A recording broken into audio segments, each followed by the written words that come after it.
this is your Feel Good Breakfast Show, Expresso on S3, and welcome back. Thank you for choosing us to start your morning with. It is Thursday, and it's also time for another dose of your Feel Good Breakfast Show. And this morning, we're going to be putting the spotlight on females in the gaming sphere. Now, Jess Hines has brought along some of her friends ahead of the Fems and Thems Invitational Gaming event for women. So that's going to be loads of excitement. And then speaking of legends, we're also joined in studio by golfing hero Gary Player, and he shares how to manage and in fact to dominate the golfing industry by having the it factor. And finally, you need some entertainment for your Thursday morning, and we have vocals from Keanu Harker. He is back with a brand new single, and he is here to serenade you, and this song is out for the lovebirds. You know, the month of love might be done, but the love will continue on your Feel Good Breakfast Show. And if there's one man I love sharing the screen with, it's the G-Man. Good morning, Graham. Oh, good morning, sister. So good to be here, especially with the theme of today's show. And I know it's not overall an overarching theme of female sporting dominance, but we love it because female sport is starting to dominate. And yes, we're going to take a bit of a gaming lens this morning, which is such a beautiful platform to develop young sports stars, especially in that gaming space, which we know is so stimulated at the moment. But women's sport is offering opportunities to change lives right now, especially as we push into that professional era and we make a credible step there. And we've seen what our ladies can do if given the opportunity on the biggest stage of all. So I want to hear from you as a woman. What sport would you like to see more female representation in? What sport would you like to see more South African female stars dominating in? We'd love to be inspired by you. If you are playing sports and can inspire us, please send us pictures, send us videos. Today is going to be one of those kind of shows. I've got a feeling I'm starting to get the goosebumps already. And yes, I'm going to be chatting to Gary Player, which is always a special privilege. And maybe, just maybe, he'll share what that it factor is. But we're going to have a lot of fun trying to find out throughout the show today. So keep those videos, keep those comments coming about anything you want to chat about. 063 408 8863. That's the WhatsApp line to use. Otherwise, just stick around. We're going to have a lot of fun and, of course, give you all the meat of the day. So let's get into that right now with those news headlines, then I'll touch on the sport. Thank you, Graham. Let's start off with national headlines. President Cyril Ramaphosa has expressed his thanks and appreciation to David Mabuza, who has resigned as an ANC Member of Parliament. Mabuza's resignation also ends his term as Deputy President. The president said Mabuza made a valuable contribution to the government where he was involved at various levels. The presidency says Ramaphosa will soon make an announcement regarding Mabuza's successor when he announces a cabinet reshuffle. Paul Mashatile was elected as the ANC's deputy president in December and will most likely also be appointed as South Africa's deputy president. And staying with local news, the Cape Town Stadium has officially become the permanent home of the DHL Stormers rugby team after an agreement was reached following years of negotiations. The stadium was built for the 2010 FIFA Soccer World Cup. The anchor tenant agreement with Western Province Rugby could see it become financially independent. As anchor tenant, the DHL Stormers will have their base at the world-class stadium for a 99-year period. The agreement will see 12 to 15 matches per year from Western Province Rugby and could include internationals. Moving to news abroad, ruling party candidate Bola Tinubu has been declared the winner of Nigeria's disputed presidential election. The 70-year-old veteran politician garnered 37% of the vote, official results show. His main rival, Atiku Abubakar, pulled 29% and Labour's Peter Obi, 25%. Their parties had earlier dismissed the poll as a sham and demanded a rerun. Tinubu urged them to accept the result. Tinubu is one of Nigeria's richest politicians and based his campaign on his record of rebuilding the largest city, Lagos, when he was governor. And staying with news abroad, the US has placed a bounty on the spokesperson of the militant Islamist Al-Shabaab group. The US is offering $5 million for information leading to the identification or location of Ali Muhammad Raji, also known as Ali Deer. Now, he has been al-Shabaab's chief spokesperson since May 2009 and is a senior leader of the group, the U.S. State Department said. Al-Shabaab militants have recently carried out several attacks in Somalia, despite government forces gaining ground in areas previously under group's control. And bringing it back home, a retired surgeon has roared into Mossel Bay on his Harley-Davidson to mark the halfway point of his Ride for a Child charity motorbike ride around South Africa. Dr. Andre Hatting and his team have helped thousands of children by enabling them to visit specialists, obtain free medical treatment and life-changing surgeries. The bike ride is to raise awareness of the plight of underprivileged children requiring surgeries. Traveling a distance of some 7,000 kilometers, the Good Doctor aims to generate funds for Pediatric Care Africa's 1,000 Surgeries for 1,000 Children campaign. The program is aimed at performing 800 surgeries for children inside South Africa and 200 in neighboring countries. Ride for a Child's first major emergency response was when Cyclone Ida hit Mozambique last year, causing havoc. Kabeja and Durban are next major stops before the doctor heads for Mpumalanga on Saturday. As the campaign is running on donations and moral support, we wish Ride for a Child only the best of luck. Well, on that note, that's where I leave your morning headlines. Let's take a first look at your sport.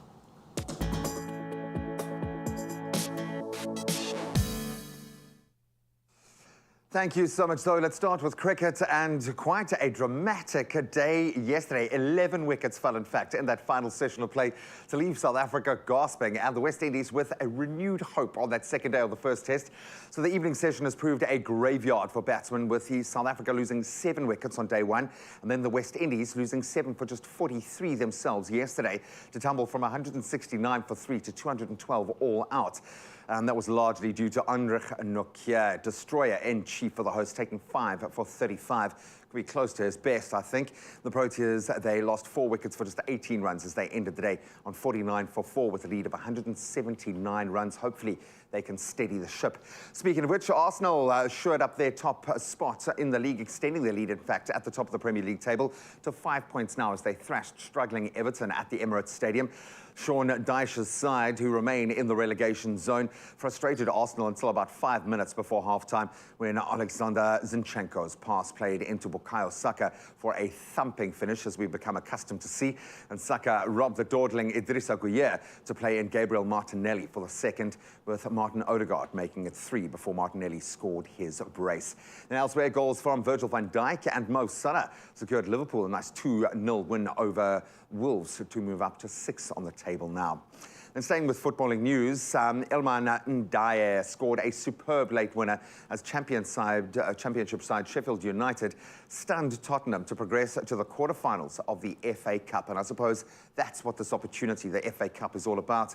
As the game looked to be heading to extra time, substitute Ndiaye weaved past a couple of defenders before beating Fraser Foster with a low strike at that near post, and it was enough. In Man United, they were given a scare by West Ham after the Hammers took the lead in their encounter. However, an own goal from Naif Argert and then stoppage time strikes from Janacho and Fred saw the Carabao winners through, continuing their good run of form. Then League 2, Grimsby Town reached the quarterfinals for the first time in 84 years as the 2 penalties secured them a 2-1 win over a struggling Southampton.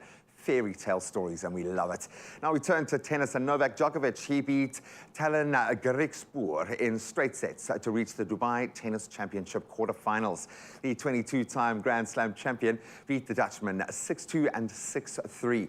Then defending champion Andrei Rublev, he saved 5 match points and recovered from a set down to advance. The second seed beat Spaniard Alejandro Davidovich Fokina 1-6, 7-6 and 7-6. And as a result, now face Botic van Zandschulp of the Netherlands in that last 8 encounter later today.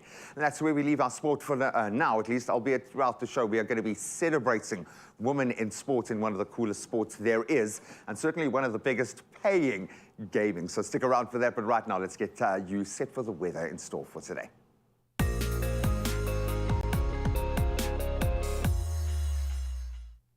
Thank you, Graham. And news of efforts aimed at achieving a green environment is that Durban is going to start a procurement process to generate 50 megawatts of energy from waste material. This is an attempt to reduce power shortages. Speaking at the first Energy Transformation Summit in Durban, the mayor of eThekwini, Mokolisi Kwanda, said that the Metro Council produces more than 1.4 million tons of waste every month, which enables the city to convert methane gas into energy. He said that they had set a target of reducing by 20% reliance on the national grid in 2 years' time and by 40% in 2030. The mayor said there are already over 30 priority energy infrastructure projects in the procurement plan. Kwanda called on communities to play a significant role in supporting the efforts. Well, that is certainly incredible to hear from eThekwini. Now it's time for us to look at your sunrise views, and let's see how many of them come from KZN. First up, for your 6 a.m. update, Alison Reed shared this stunning photo of the bold pink shades in the sky. This photo was sent in from Stellenbosch. Verity Barnes showcased a magical view of the sun blazing between leaves. This photo was snapped in Riebeek West. Then Famida in Westville took this photo from the ground looking up into the sky, showing off some purple tones. And last up, we have Debbie from Marina Beach, who captured a perfect photo from the tall palm trees to the soft violet hues glimmering over the city. Look at that beautiful photo. Well, if you have one to share with us, we would love to see it. Our number is 063 408 8863. Let's look at those temperatures for today. If you're in Polokwane, your low is 15, your high 29. Mbombela 1630, Pretoria 1630, Johannesburg 13 with a high of 27. Mahikeng 1730, Klerksdorp 1630. If you're in Kimberley, 18 is your low, 31 your high. Bloemfontein 1629, Richards Bay 20 with a high of 28, Pietermaritzburg 1527, Durban 21 with a high of 27. Mthatha 1728, East London 2126. If you're in Cradock today, a warm day, a low of 16, a high of 34 can be expected.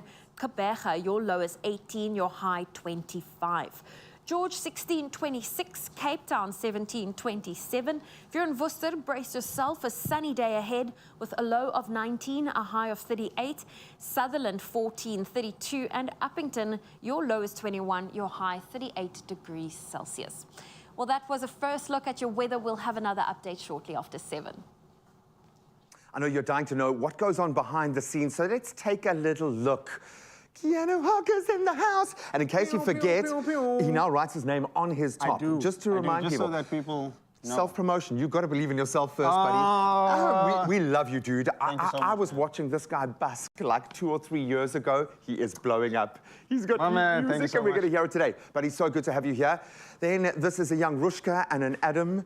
I've got that right, eh? I nailed that. And of course, Jess, one of our absolute favorites. And today is a different day. Today we are gaming. How excited are you to be here? Super excited, super early. Yes. Baby slept through the night, so like, I'm refreshed and I'm ready. Oh, wow, and I've only had water this morning. I haven't had coffee. This is like the healthiest you and I have been since the birth of our children. I love it. So excited to have you guys here. I think they are going to blow your minds at the opportunities available in the gaming space, and we are here for that. In fact, we are celebrating women in sport throughout today. Sorry, Adam, man, I don't know how you fit that conversation, but I'm here as well, and we want to hear from you. If you want to see more female representation in any sport, maybe you are kicking down those doors, raising that glass ceiling, smashing that glass ceiling, we want to hear from you. 063 408 8863. We want videos, we want pictures, we want you to testify. We want to know what sports you'd love to see women dominating in, because gaming is going to be one of them, and we're going to find out how. We'll see now.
Welcome back, you beauties. Thank you so much for rejoining the conversation. It is so good to have you for the next 3 hours, and we are inspired this morning with International Women's Day coming up.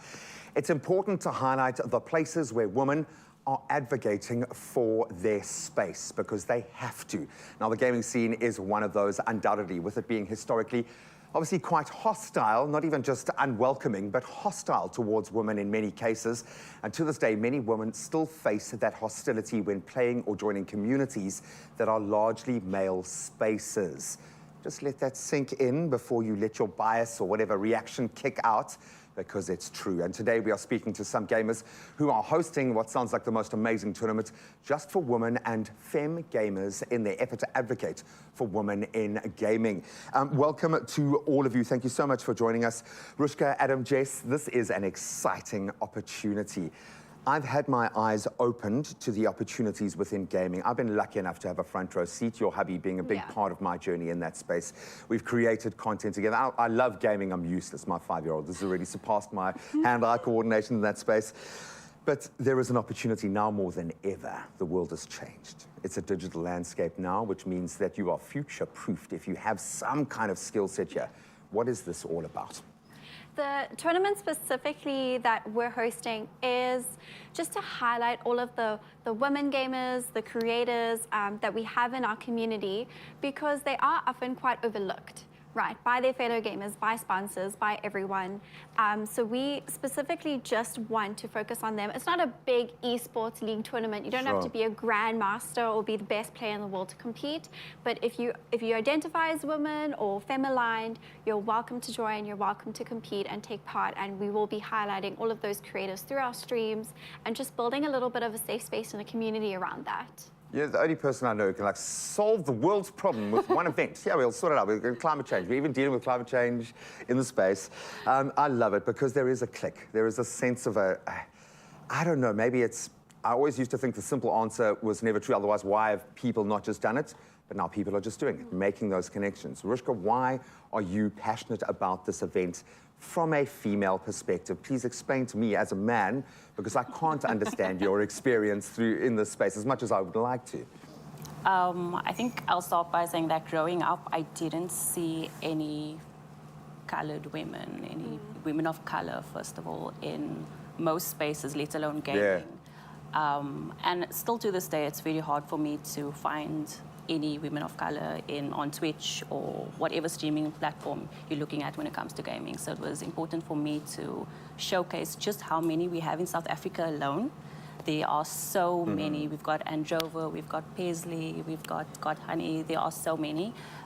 So it was very important to me to showcase that. I remember approaching Clint from ACGL, asking him, why aren't there any female-run tournaments currently? Like it's 2022 at the time. And I was like, why is this not a thing yet? And he was like, because no one approached us. No one's put their hand up, yeah. Yeah, no one's put their hand up. And it's not just the sector. Every sector is doing this. And we've seen the uptake, how quickly things can shift when there is investment from a female audience in that space. And I think that's often the link that's missed within sports. You need to be able to have that kind of need, supply and demand when it comes to the content. When it comes to the ACGL's involvement, this kind of adds a different kind of relevance, and well done for doing this. Might be about 10 years too late for all of us. No, but it's amazing because there is an opportunity to grow the sport.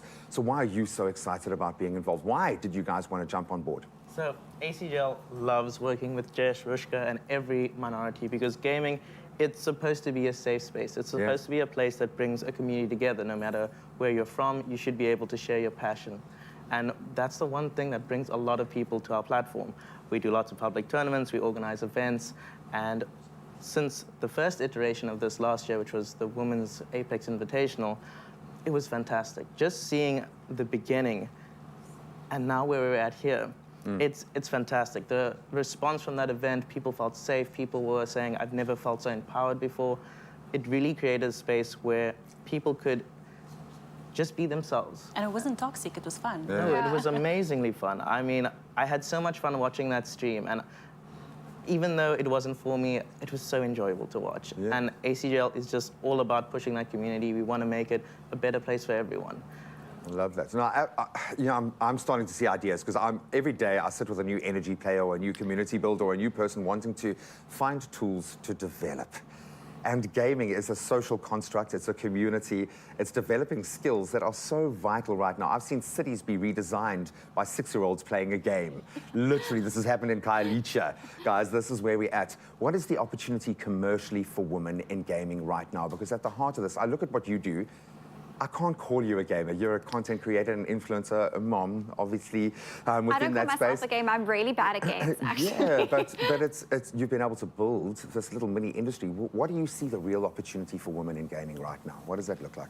I think whenever we bring women or highlight women in a space, we need to remember that we inherently just uplift everyone around us. And we do a lot of collaborative work, and that is just so helpful in gaming because it really is such a community, such a team thing.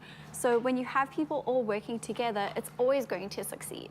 And this tournament that we're organizing, it is largely collaborative. Like, we're working a lot together, and then all of the people competing, they're super invested, they're super excited, and it's just doing really well on socials. It's doing really well with the Discord and everyone just getting super amped, super excited, and we're not even at the tournament yet. Like, there's just so much hype around it because everyone is just so passionate to finally have this thing that's just for us. Let me just put it this way, okay? You can play games, okay? You can get really excited and people will pay you. That's the bottom line here, okay?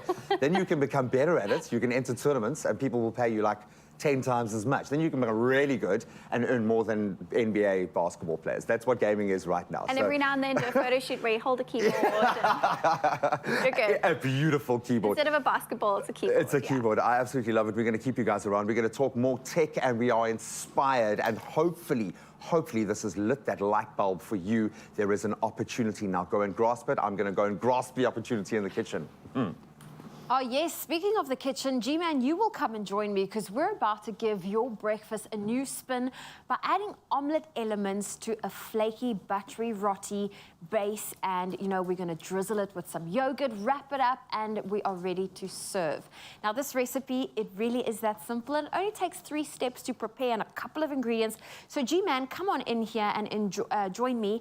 You're going to be whipping up our omelette for us. So, as you can see in front of you, you have got our peppers, we have got some onions. I'm going to chop some green peppers along, and you've got our eggs. So I need you to whisk the eggs and just I feel like I'm being thrown into an omelette challenge here. There's 2 pans. Oh, the one is for the roti. So okay, I love omelets. My little ones love omelets. So I've become quite accustomed to sneaking in healthier things in the omelette just to get a bit more kind of vitamin balance, but I absolutely adore my omelettes. Oh, fantastic. So you can whisk our eggs, just add a tiny dash of our fresh milk there for yourself. And then, are you one of those people that love a lot of toppings with your omelette?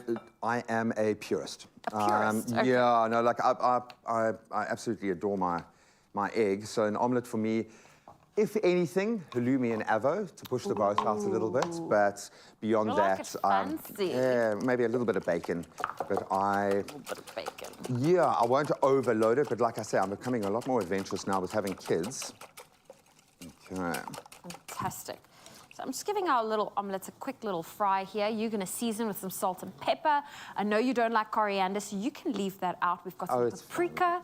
Add that as well. And then, he's going for it. Man. We've got a hungry crew to feed. It's all right. We do have a hungry crew. And then, of course, I love a bit of a crunch with my omelette. So add those green peppers, red peppers, as well as onions. Are we going to put them in now? Or are we going to add them once the omelette is going? What is your preference? We can add them once they are going. I mean, I like to add all the ingredients easy peasy. So what I've done is I've given our roti a little bit of a We're going to do it your way. I love it. And then I'm going to add this to your... In fact, you can start off by putting a bit of your mixture. You can maybe leave the cheese out and we can sprinkle that at the end. I think this is going to be lovely. This is quite a lot, so... Should I get you a spoon? Yeah, get me a nice little ladle or a spoon. We'll use this one. What I love about an omelette is nice and clean. Okay, this is... I think we might have gone a little bit overboard, yeah? We got a bit crazy with the toppings. So you can obviously put the omelette down first and then your roti, or the other way around. Put your roti down and then your omelettes. Just spread those ingredients. Yeah, there we go. Fantastic. Kind of a reverse engineer. There we go. Yes, it's okay. We did this the wrong way around, but there's no wrong way or right way when it comes to breakfast. As long as it tastes good. That's good, G. Yeah, no, I think we're good. Fantastic. There we go. It's okay. Roti down. Or you can do it the other way that is around. clever, You yeah, See? I love that. We can do one more this side. And look at that. Yeah, absolutely delicious. I love the fact that, as I was saying, like an omelette is clean, but it's a good value meal. Kids absolutely love it. You can kind of push the boat out a little bit, or you can keep it al natural, but I absolutely adore it. Amazing. So we'll just let that eggy cook. We'll sprinkle some Sprinkle some cheese, and you've got a breakfast roti. I do realize now the roti should probably be on the outside, but it doesn't matter. It is an omelette. You're going to be, you know, I'm going to be amazed. No, cutting it I up kind of and feel like enjoying it. we sort of reverse engineered it. We can make this one that way. Do we still have That's some amazing. egg left? Probably not enough to make an omelette. No, we Then can. you can We can pass do a it little to bit, me. but We can put that on top here. While So you we'll make do two that, versions of it. and add a little bit of cheese. I'm going to go and taste our finished product. So I'm going to leave the cheese with you. And I am going to have a look at our...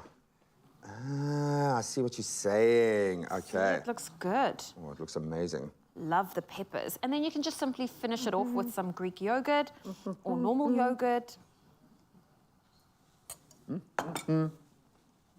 Is it good? A lot of coriander. I know you're not a fan of coriander, but for the rest of us, It's actually beautiful. And it's got a lovely kind of Mexican flavor profile with the peppers, that vibe. got the peppers going as well as that hint of Actually- paprika we added. Well, this might be one of those things for the first time where I'm actually handling the coriander. I've been waiting for that unicorn meal Ha! with the flavors balanced. This is lovely. It's light, absolutely beautiful. And my So- producer's just saying now, so you can feel my pain, asking me to remind you what What a coriander tastes like. It tastes like stink bugs. And it's not like I've ever eaten stink bugs, but my brain has identified that this taste is what a stink bug smells like. And I know right now there are a lot of other people. The Solidarity Front, when it comes to coriander, is standing up next to me. It's looking good. Focus It's on looking this one. amazing, Focus Zoe. on this one. This one's the right one. You've absolutely smashed it. What Yeah, this one's smashed, but we'll this call one's the smashed. first one will be our eclectic Spanish and Mexican frittata. That looks beautiful, Zoe. Well There we done. go. Absolutely stunning. So you can have a little bit of fun with this one, but hopefully you get the concept. I love the idea of a breakfast burrito done a little bit more healthily. This is beautiful. It's got all the nutrients, but a crunch, and you're getting your early morning egg. What? I don't think we can even call it an omelette The anymore. spices, you know what? We'll fix it. It's beautiful. Trying to respect the dish here. We'll just fish out the roti. If you think you could do it better, I have a No, feeling there's a few focus that on can. that one. You can go to Focus on expressoshow.com. You can get the play-by-play and the recipe and have a little bit of fun. Just please post pictures. This is the first time in my life I'm going back for more of coriander. Wow. Enjoy. Coriander.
It's my feel-good breakfast show. Welcome back. Thank you so much for rejoining the conversation. So let's jump back in. If you're a woman who games, you might know that feeling of being too afraid to even use your microphone in a game. Or maybe you experienced outright hostility and seen a lot of sexism in gaming groups and forums, sometimes even represented in games. The gaming scene and community has been notoriously hostile towards women. And joining us today to chat about this experience, some of their first-hand experiences in this space, we've got a wonderful panel, and we are going to be speaking to some gamers who are hosting a tournament just for women and femme gamers in their effort to advocate for women in gaming. So a big welcome to Rushka Samuels, or Rushka GG, Adam Thomas James, and of course Jess Hines, we know really, really well. Almost called you the other name. Always, eh? You must be doing it every once in a while. This tournament is amazing. I love the notion of safe places, whether that's a digital representation of such, because those are probably the places we need to police more clearly, because we just don't understand that fully. And the notion of development is wonderful underpinning that. But let's start with just women enjoying basic freedom and basic human rights, i.e. being able to join a community without facing abuse. Rushka, turn my hair even whiter than it's going right now. What are some of the instances where you've really felt the sharp end of this pretty disgusting dynamic? Harassment. We can start with that. You enter a Discord call, and the first thing someone says is, "It's a girl, it's a girl," and they just lose their mind because you're female. Maybe they've never met one. Maybe, perhaps they've discovered something new, and then it moves into the DMs, and then you need to start blocking people. So, as a woman in this space, you get used to blocking people all the time. This is everywhere. But or just turning your microphone off, which is it's just horrifying. It's absolutely horrifying. How much of this sits within the official construct? Do we talk about this within the gaming space, within the sporting sphere of that? Is this something that's being addressed? Or is this something that we quietly just put under the carpet because there isn't enough female representation to say, hey, this is wrong? It is getting better. I can tell you that. As someone who's been gaming for a very long time, it is getting better, but there is still a long way to go. It doesn't mean it's okay. Yeah. It's still, I mean, if you speak to so many, we went to Weinberg Girls the other day, and I had to talk to the girls there, and I asked how many of you play with your microphone on, and almost no one raised their hand. So it is getting better, but there's still a long way to go, and that does rely a lot on, to be honest, other men calling other men out, because they're not listening to us. We've been speaking about this for a while now, and men listen to other men. That's the reality of the situation. Well, also, it turns into Lord of the Flies, and unfortunately, I've watched my son, for good and for bad, in very complex ways, enter into an all-male environment within school, and the changes are radical. It's radical. Some amazing, some like, what is going on here? And that's whenever guys get to, or groups of people, I know that, but for men specifically, and I suppose, Adam, this is like a maturation, a beautiful maturation, because you're a gamer, and you should just be focused on gaming, man, and creating a sports construct. Why are you now involved in this polarizing debate? But you have to be, because that's where we're at right now. So how do you feel about this? Have you changed your perception of your own space? What has this kind of journey been like for you? Well, for me as a gamer, I hate toxicity in any kind, but men really have to stick it up, because women of color, they have to deal with racism on top of misogyny. Sexism, It's honestly, gaming, we know, can be a hostile place. So you really should do your part, and I know I do it all the time, to make it a fun, casual experience. I mean, you get the very competitive side, but you need to remember that there's someone behind the mouse. There's someone behind the screen every time. And you need to treat them like a human being. And normally, being exceptionally rude to them is not going to make them play better in a competitive environment. It's generally going to hinder them, as statistics have shown. So what you can do is try and stand up for women or anyone who's being marginalized. And I really think, as Jess said, we've seen a good progress even in the last 2 years. When we went to Weinberg Girls for that talk, it's where it starts. They've really trailblazed the way. Them and other women in the scene have made an opening for women to make it their own space, which is absolutely amazing to see. No, completely. And we forget this is a mentorship space as well. And as much as you're speaking to a big community, it's a lot of one-on-one relationships. In that gaming space, there is a chain, a ladder that you're climbing. So as a man, you're teaching young men. As a woman, you're teaching young women through that space. And if I can touch on what you're saying, which is, there's a point that I bring up a lot, and I get a lot of pushback on it. And as a parent myself, I completely understand, because we don't want to be blamed for these things. Yeah. But a lot of it rests on the parents' shoulders. Yeah. Because when you have something like soccer, the parents are super involved. They're playing with the kids. They're at tournaments. If their kid throws a fit on the field, they correct them. But when it comes to gaming, the kids go to their rooms and the doors are closed, and the parents don't know what they're talking about and who they're talking to and what side of TikTok they're on and what little Reddit groups and forums and things that they're on. And I'm telling the dads at home now specifically, you would be so disappointed if you ever sat next to your sons and heard how they speak to women online. And it really, the parents need to be a lot more involved and just monitor these situations, because they're not learning it from home. Like, dads aren't walking around calling their wives slurs. No, but all you need is one older sibling or one older teenage boy in the mix, and things can go horribly wrong. Exactly. I speak from personal experience. I absolutely do understand where you're going from, and I'm starting to see more threads tying together through this. But there is an opportunity, because I think we think it's just this other world but it's real. It's real. It's just a different representation of. We'd love to hear from you. If you are a female gamer, what has your experience been like? 063-408-8863. Drop us a voice note. Well, you know what? We are focusing on fashion right now. And if you look good, you feel good. And if you want the ultimate winter capsule wardrobe, you need to stock up on some stylish knits and coats as we approach winter. And from classic polo necks to chunky knitwear staples, let's find out what some of the latest knitwear trends are. And for that, we have our fashion editor, Nox Mafu. She is here. Yes. Knitwear, we are getting ready for winter. I can't believe it, but it actually is true. It is time to cozy up with the best knitwear and coats, and Woolworths has such a great range at the moment. You know, you think knitwear, you think cozy, you think frumpy. So we want to change that narrative, because you can look chic, you can look professional, you can look comfortable, but also not slouchy. Absolutely, absolutely. And I think between the men and women's trends, we've got so many amazing variety when it comes to knitwear. So from the pullover to the textured pullover that you have here. So if we start with the guys, you'll find that color blocking is a really big thing here. So here, there's a lot more texture on this pullover. You can add this with a shirt or wear it on its own, so you get a little bit more durability here. But of course, we've also got the classic colors. Like we said last week, we're transitioning a lot more, so we're seeing more of the kind of browns and kind of olive colors that are coming into fashion. I love the neutrals coming through. I'm here for the navy and the olives. I know you love the stone. You know, absolutely. And I mean, the quarter zip is also quite popular at the moment, also perfect for layering. Again, we're seeing the stripes coming back in, so that's also a lot of fun that's happening. But I think if anyone is buying something for themselves, a polo neck is absolutely vital. And this goes over to the ladies also. So we've got, for the guys, we've got kind of your more classic, like you said, stoned polo neck. But we're seeing here, there's the ribbed polo neck for the ladies. You can also get a more kind of textured one. But also we're seeing a great rise in the kind of detailed, so here it is the kind of the detailed polo neck with this metallic finish here, which is a little bit more chic. I know last season they brought that out in a maroon color. Yes, and now it's kind of more your muted pastel colors, which is great.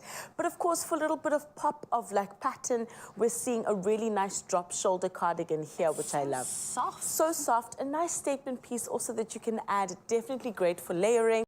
Then, of course, animal print will never lose its cool. So we're seeing here with kind of a slouchy V-neck also. I wore that on Tuesday. So nice. You see, you've got the trends on point. So these are really great. I love the fact that you can layer with them. Also here, we've got this amazing kind of beautiful cardigan. Bright colors that are really Love a easy. pop of color. Absolutely. But styled is the best way to see these items. So having a capsule wardrobe means you have key pieces that you can then mix and match 100%. throughout the season. 100%. So let's bring in some models so that we can see what are some of those essentials you need to have in your capsule winter wardrobe. Absolutely. So we kick off with the lady. She's got a beautiful melon coat here that we kind of went through. I love this because of the color. And like last week, we discussed how it's nice to kind of layer within the range and the color palette. So I love what she's done here. If she were to take the coat off, of course, we've got that beautiful polo neck with the metallic detail there. Also something that can be worn on its own. Of course, you've got your beautiful pleather vegan pants here, which give it that bit of edge, and some boots here. So I really love this item. So look on its own, Exactly. even without the coat. And that's where the capsule collection comes in. It's about finding pieces that can really stand alone and also together give you a different outfit. And I think she looks really great. Great textures here, but definitely ready for autumn and winter. Oh, this look looks fantastic. So the ladies are sorted. We've got their Sorted. capsule wardrobe Done and dusted. checking that box. Let's focus on the gents Yes. because we looked at those stone colors coming Stone through. colours, So yes. let's bring in our male model and see what are some of the essentials that they need in their wardrobe. Absolutely. So the nice thing is that they've got the kind of chunky knitwear, which is great, right? So we've seen it on the rail here. We're seeing it here. So the denim is kind of a classic base for this. We've got a denim and a white T-shirt and some white sneakers. And then we add the texture with the knitwear. And I think it's really, really flattering. He could button it up. He could also kind of have it quite loose as he has it. And you see there, it really like steps up the outfit a little bit. Definitely. Tell me, the color of his cardigan, the Yes. jersey, is it grey? It It's is not a white. grey. No, it's not white. It's like a light grey, which is really, really flattering. I think every gent looks really great in grey. But we've also got that in, you know, a range of colours. Oh, we've so got that's it the here. exact same one Exact our same model thing, is but we've got it wearing. here in blue. So this is really something that you can wear to work, wear over the weekend. I love the kind of versatility of it. Great for a capsule wardrobe also. Fantastic. Well, we told you Knox will sort you out. Hopefully, we will also not, you know, bankrupt you because I want everything on this railing. It is incredible. I am Yes. here for capsule wardrobes because it's just so much more practical, functional, Absolutely. and you get so much more wear out of your clothing. Absolutely. Well, Knox, thank you for joining us today. And if you want to look cool and stay warm with the latest knitwear trends from Woolworths, these items and so many more is available. You can shop it in-store, online, as well as on the app.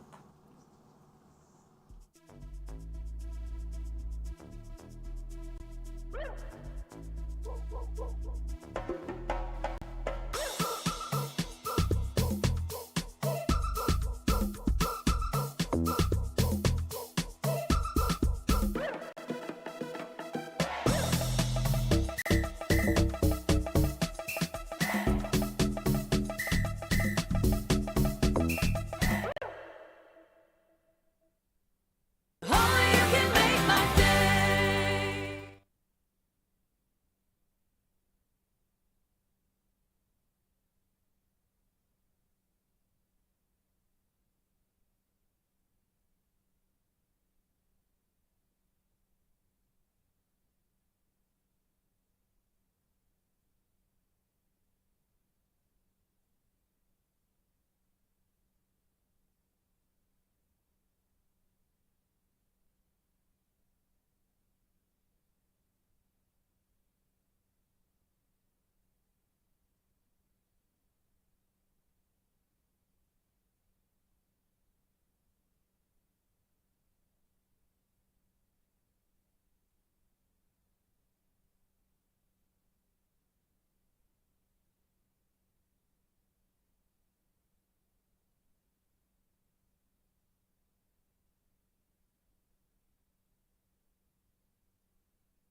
It's my feel-good breakfast show.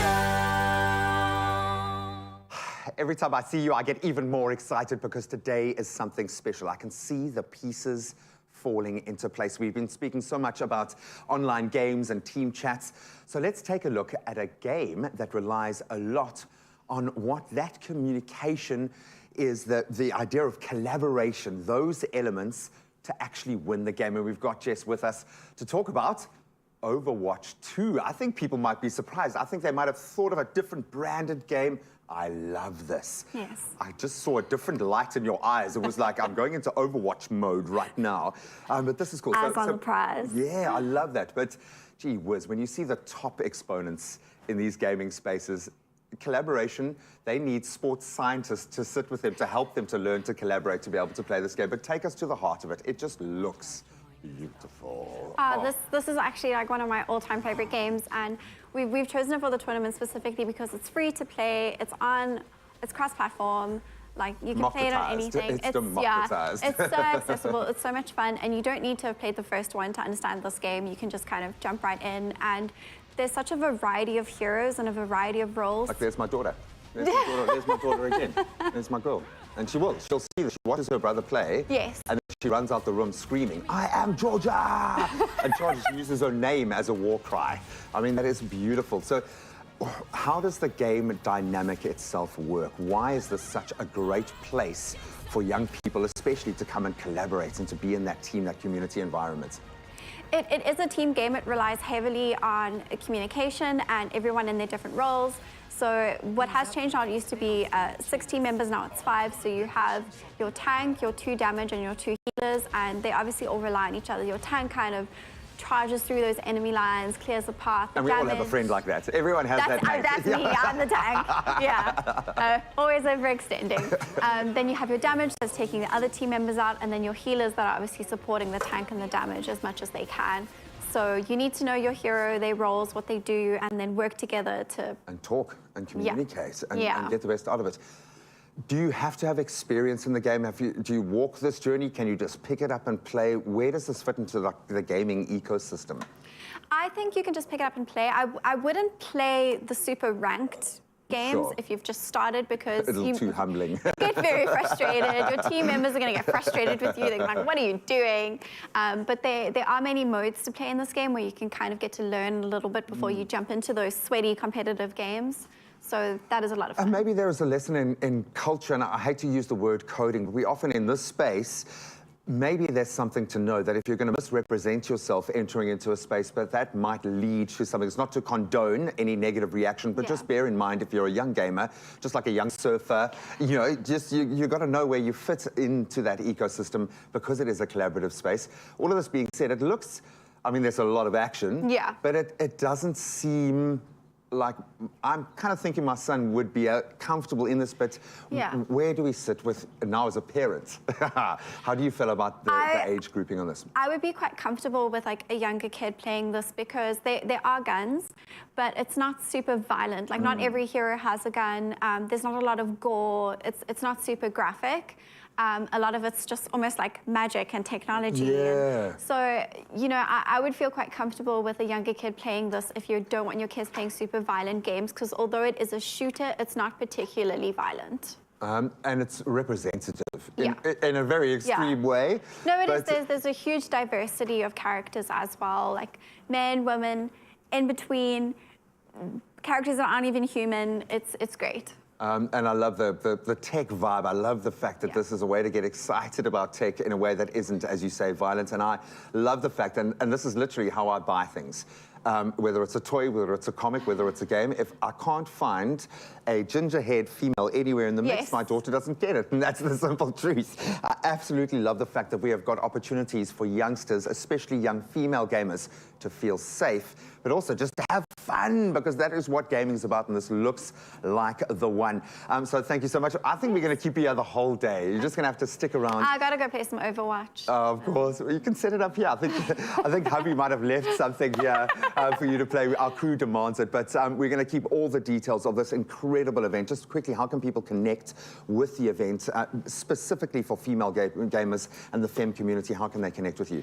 So myself and Rushka, at the Jess Hines and at Rushka GG, we've been posting about the tournament a lot. So if you follow us on our socials, it will be all the first posts, and then we've got links and everything where you can enter the tournament and you can follow, and then we've posted about all of the people taking part, and you can follow their channels and watch them compete. The whole story right there, this beautiful narrative. Stick around because we love you and you're inspiring people today. We are inspired by women in sport today, especially in the gaming space. Oh, well, speaking of technology, technology really makes our lives easy, but having the latest technology makes our lives even easier and more exciting. And Samsung, they gave you the chance to win a Samsung Galaxy S23 Ultra and Samsung Galaxy Buds 2 Pro, and that is valued at 34,999 Rand. And all you had to do was tell us your favorite feature of the S23, and we are so excited to hashtag share the epic and announce that very lucky winner. I need help announcing the winner, so G-Man, can you come in here? Are we really need a about to drum give? roll. Are we giving away a phone right to now? give away a S23 with those buds. How incredible. My word! This is honestly, this will be the best prize we've given away all year, and I can guarantee you we had more entrants for this than any other competition. So blame you. yes, please. And we can't win, so we feel the pain if you don't win this morning, but can we get a drum roll, please? Congratulations to Reward Disoluane! Let's look at what Reward had to say, saying, my favorite feature has to be the built-in stylus, Yes. multitasking and the desktop mode. It lets you use your phone on any big screen, TV or monitor simply by connecting it through the USB. Hashtag share the epic, hashtag Expresso show. How cool. Oh, we absolutely love that, and we love making someone a winner with a prize this good, and we've got Reward on the line right now. Good morning, Reward. How are you, buddy? I'm good, how are you? Well, not as good as you, my friend. Congratulations. You've got a brand new game-changing phone and a whole lot more coming your way. How do you feel, buddy? I feel so excited. I'm so happy right now. Thank you so much. Oh, it's an absolute pleasure. Definitely. And you mentioned that one of your favorite features on the S23 is the desktop mode that allows you to use your phone on any TV or monitor. Brilliant. Are you excited to, to share the screen and just really enjoy the epic show from your new S23? Yeah, so it will definitely enable me to work on my big TV and everything, and my laptop too, so that's perfect. That's going to be perfect. It is amazing, buddy. And trust me, there were thousands competing for this one. So well done. Congratulations. And enjoy it. The only deal here is that any pictures you take, any awesome videos, you've got to post them on our Expresso Morning Show Facebook page so we can see them as well. But, buddy, congratulations and well done. Thank you so much. You'll definitely do. Thank you. Oh, enjoy that brand new phone. Oh, awesome. Oh, we are jealous that we can't win, but Samsung is sharing the epic with us the best way possible by sharing next level innovation. Completely. And you too can share in your share of the epic with your own S23 in stores right now with some amazing deals. Go check them out.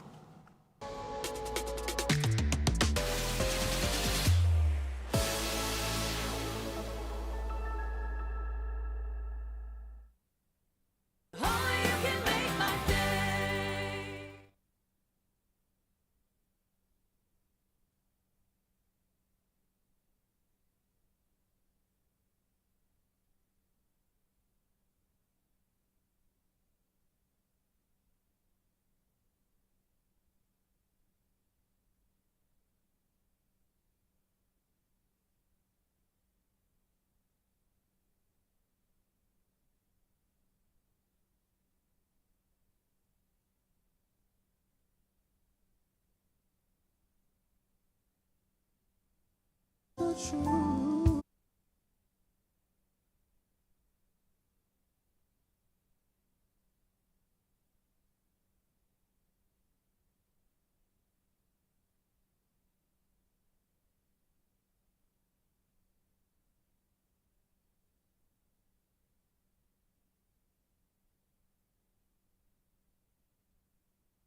It's my feel-good breakfast show. Welcome back, you beauties. Thank you so much for joining us. Your timing is perfect because we're about to connect with our young performer this morning, and we love this guy. 27-year-old Cape Town-born singer and songwriter Keanu Harker has a Valentine's gift for the loyal supporters in the form of his latest release titled Be My Valentine. It's a song that is it's got a beautiful, unique sound as we've come to expect from this youngster. A bit of a mix. There's some hip-hop, there's some R&B, some reggae, Afro beats. Yeah. We love the direction that this young man is going, and he's joining us this morning to reconnect. I get such a buzz. I joke about seeing you as a busker, and I mean that with all due respect. But I've known pretty much every South African artist who's come up through the ranks, and everyone has to pay your dues. Yeah. Do you feel like, because there seems to be a renewed confidence in your music, the Yeah. people you surround yourself by, there is a step up. Does it feel like that? Do you feel like you've kind of paying your dues now? I do. In the moment, it doesn't always feel like that. But Yeah. if I take just take a step back and just reflect on where I've been, and when you say stuff like you've watched me busk and stuff, I think Yeah. back like, yo, that was a And crazy time. that was like actually, 4 or 5 years ago. Yeah, It's and I was not like it's, some guy with my guitar standing at the mall, just like playing.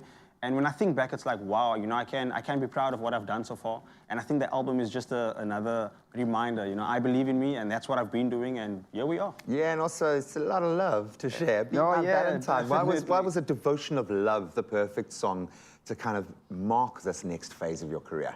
So I always try and explore into different avenues of, my creativity. And I thought, you know what? A lot of songs are very vague and very broad, but this one is specifically... You know what I'm talking about. And even in the name, just Be My Valentine. I love that. And I just thought I'd throw something out and get the response. And it's been amazing so far, so I'm just grateful that people are actually relating to it, I'm not sure what you're going to perform right now, so I don't want to build up the song too much. What do you want to open your account today with?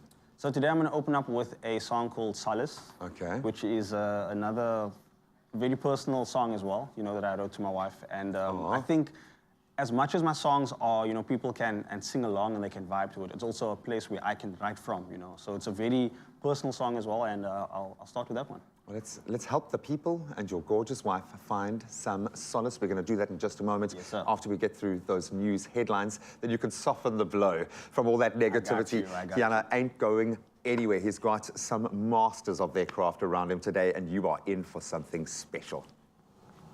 Thank you, Graham. It's now 7 o'clock. Let's look at those national headlines. The University of Fort Hare in the Eastern Cape has filed charges against 7 people after evidence of cyberbullying behavior was found. The suspects are 6 former employees and a member of the University Council. Fort Hare University spokesperson JP Ruet said they had handed over the evidence resulting from an investigation to the police. The 7 are accused, among other things, of creating false information and distributing it by email. The University of Fort Hare has been in the spotlight of late because of the murder of its fleet manager, Petrus Roots, and in January, the bodyguard of the Vice-Chancellor was shot and killed. Now, staying with our local news, President Cyril Ramaphosa has expressed his thanks and appreciation to David Mabuza, who has resigned as ANC Member of Parliament. Mabuza's resignation also ends his term as Deputy President. The President said Mabuza made a valuable contribution to the government where he was involved at various levels. The presidency says Ramaphosa will soon make an announcement regarding Mabuza's successor when he announces a cabinet reshuffle. Paul Mashatile was elected as the ANC's deputy president in December and will most likely also be appointed as South Africa's deputy president. Moving to news abroad, the police in Larissa, Greece, have arrested a station master in connection with the train accident in which 36 people died and many others were injured. A passenger train traveling from Athens to Thessaloniki in the north of the country collided head-on with a freight train outside Larissa. Reports say the station master will face charges of culpable homicide. The 59-year-old denies any wrongdoing and says the accident was caused by a technical error. Meanwhile, Transport Minister has resigned, saying it's impossible to continue after something so tragic. Staying with news abroad, ruling party candidate Bola Tinubu has been declared the winner of Nigeria's disputed presidential election. The 70-year-old veteran politician garnered 37% of the vote, official results show. His main rival, Atiku Abu Bakr, pulled 29%, and Labour's Peter Obi, 25%. Their parties had earlier dismissed the poll as a sham and demanded a rerun. Tinubu urged them to accept the result, and Tinubu is one of Nigeria's richest politicians and based his campaign on his record of rebuilding the largest city, Lagos, when he was governor. And two of the world's most popular entertainers this week showed they have big hearts of gold with their selfless services to the less fortunate. Foo Fighters frontman Dave Grohl helped feed hundreds of homeless people during a 24-hour barbecue cooking session in Los Angeles. Grohl prepared brisket, pork butt, and ribs for Hope, the mission's Trebek Center. Now, the director, Grace Ancheta, said Grohl spent some 24 hours volunteering at the center. He finds cooking therapeutic, also helped to serve meals. And in Australia, Ed Sheeran is currently touring and has now twice made time amidst a busy schedule to visit children's hospitals. Staff at the Melbourne Royal Children's Hospital said it was an absolute magical experience and thanked Sheeran for making their day. Last week, he visited the Queensland Children's Hospital and performed private concerts for patients. Pictures of his surprise visit show children, their families, doctors, and nurses looking absolutely thrilled as he sang several hits. Well, on that very inspiring note, that's where I leave your morning headlines. Let's take another look at your sport.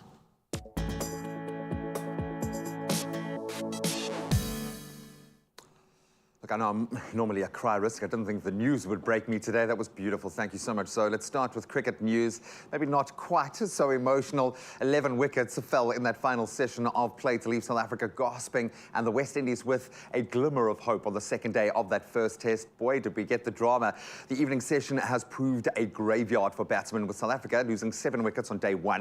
And then, of course, the West Indies losing 7 for just 43 themselves yesterday to tumble from 169 for 3 to 212 all out, largely because of Anrich Nokia. He's been in the form of his life this year, and he was the destroyer-in-chief here for taking 5 for just 35. I'm sure pretty close to his best. And the Proteas lost 4 wickets for 18 runs as they ended the day on 49 for 4, with a lead of 179 runs. Hopefully they can steady the ship this morning. Speaking of which, Arsenal are certainly doing that. They've extended their lead at the top of the Premier League table to 5 points as they thrashed a struggling Everton at the Emirates Stadium. Sean Dyche, he's got an uphill battle. His side, who remain in the relegation zone. Frustrated Arsenal, that did look good until about 5 minutes before half-time, when Alexander Zinchenko's pass played into Bukayo Saka for a thumping finish, as we've become accustomed. Then Saka robbed the dawdling Idrissa Gueye to play in Gabriel Martinelli for the second, with Martin Odegaard taking it to 3 before Martinelli then got his second. And elsewhere, there were goals for Virgil van Dijk and Mo Salah that helped to secure Liverpool a 2-0 win over Wolves to move up to 6 on the table, chasing down that UEFA spot.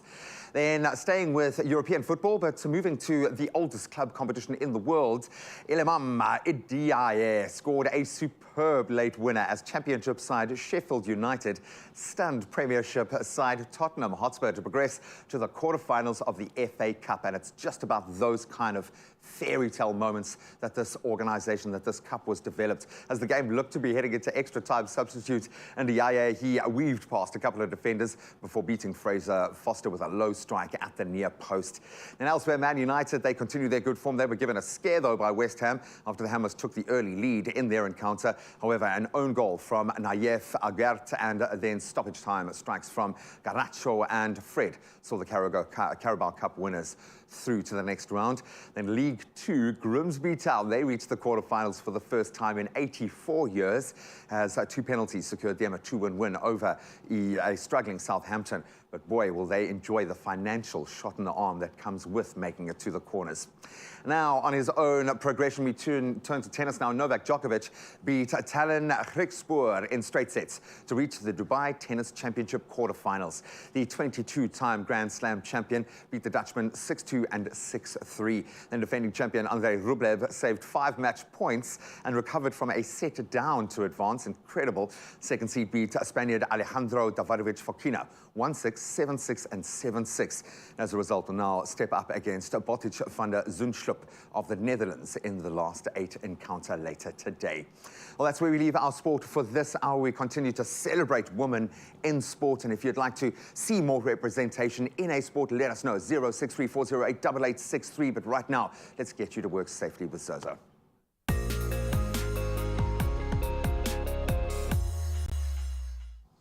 Thank you, Graham. Let's start off with traffic in Edinburgh, the Free State.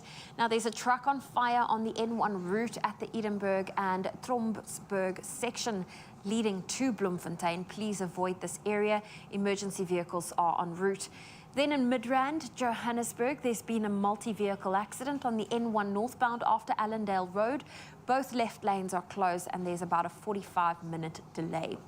If you're in the Western Cape and Cape Town, there's been an accident on the N2 inbound at Robert Sobukwe. One lane is closed. You can expect delays. And that's your traffic for this morning. Let's take another look at your weather.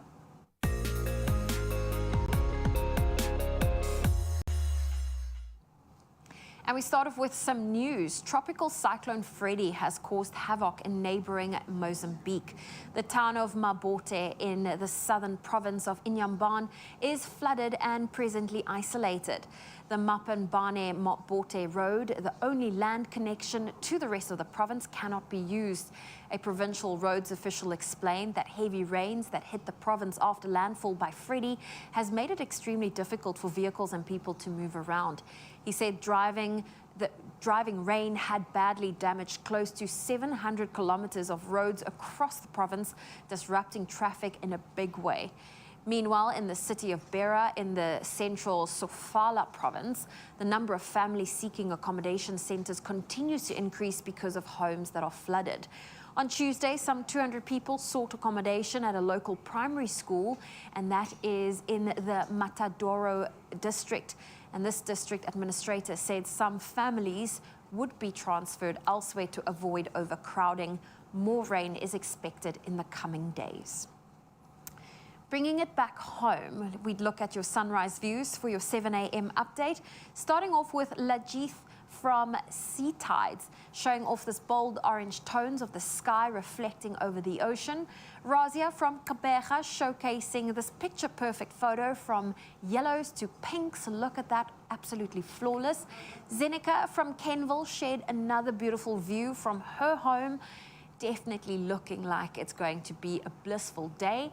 And last up, we have Ian from Durban showcasing an art piece of a view with the cheerful birds flying in, and look at those pristine colors in the sky. Well, if you have a beautiful sunrise view to share with us, we would love to see it. Our WhatsApp line is 063 408 8863. Let's get into those temperatures. Polokwane, your low is 15, your high 29.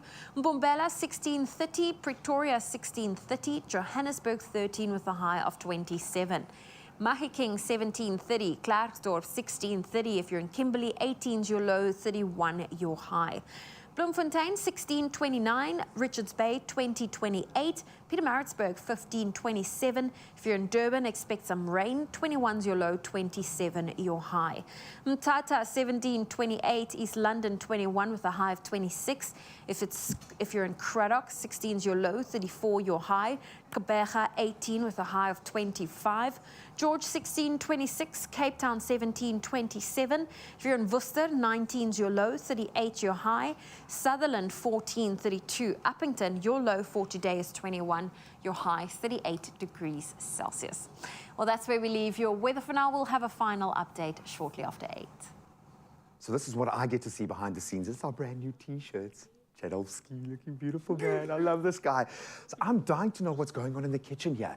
We have had our whole foodie team, hubble, bubble, toil and trouble, talking here. Chef Clem, what is going on, dude? What are we making here that requires 7 people to work out? What are you worried is going to go on here? No, actually, it's not even about the food. This dish right here is how we solve load shedding. So this is the committee. The committee's all together sorting it out. So don't worry, South Africa, we've got this covered. More from the Minister of Electricity in just a moment. We'll see you now. Yes, man. It's The Crush. Unlock your 100% TV show. Catch all the excitement as we unlock Crush fans' full potential to live their dreams. Watch the show on SABC2 starting on the 1st of February every Wednesday at 7:30 p.m.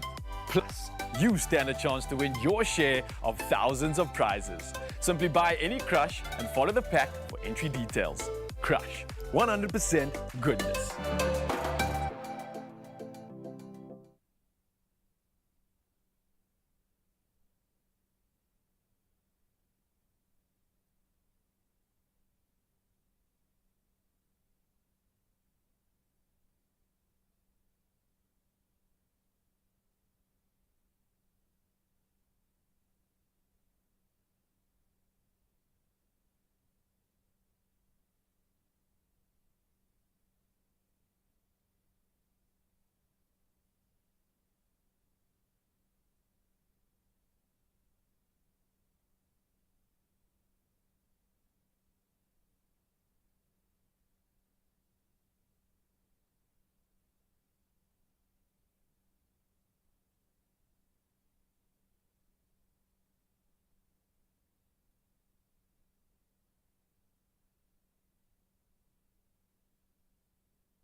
It's my feel-good breakfast show.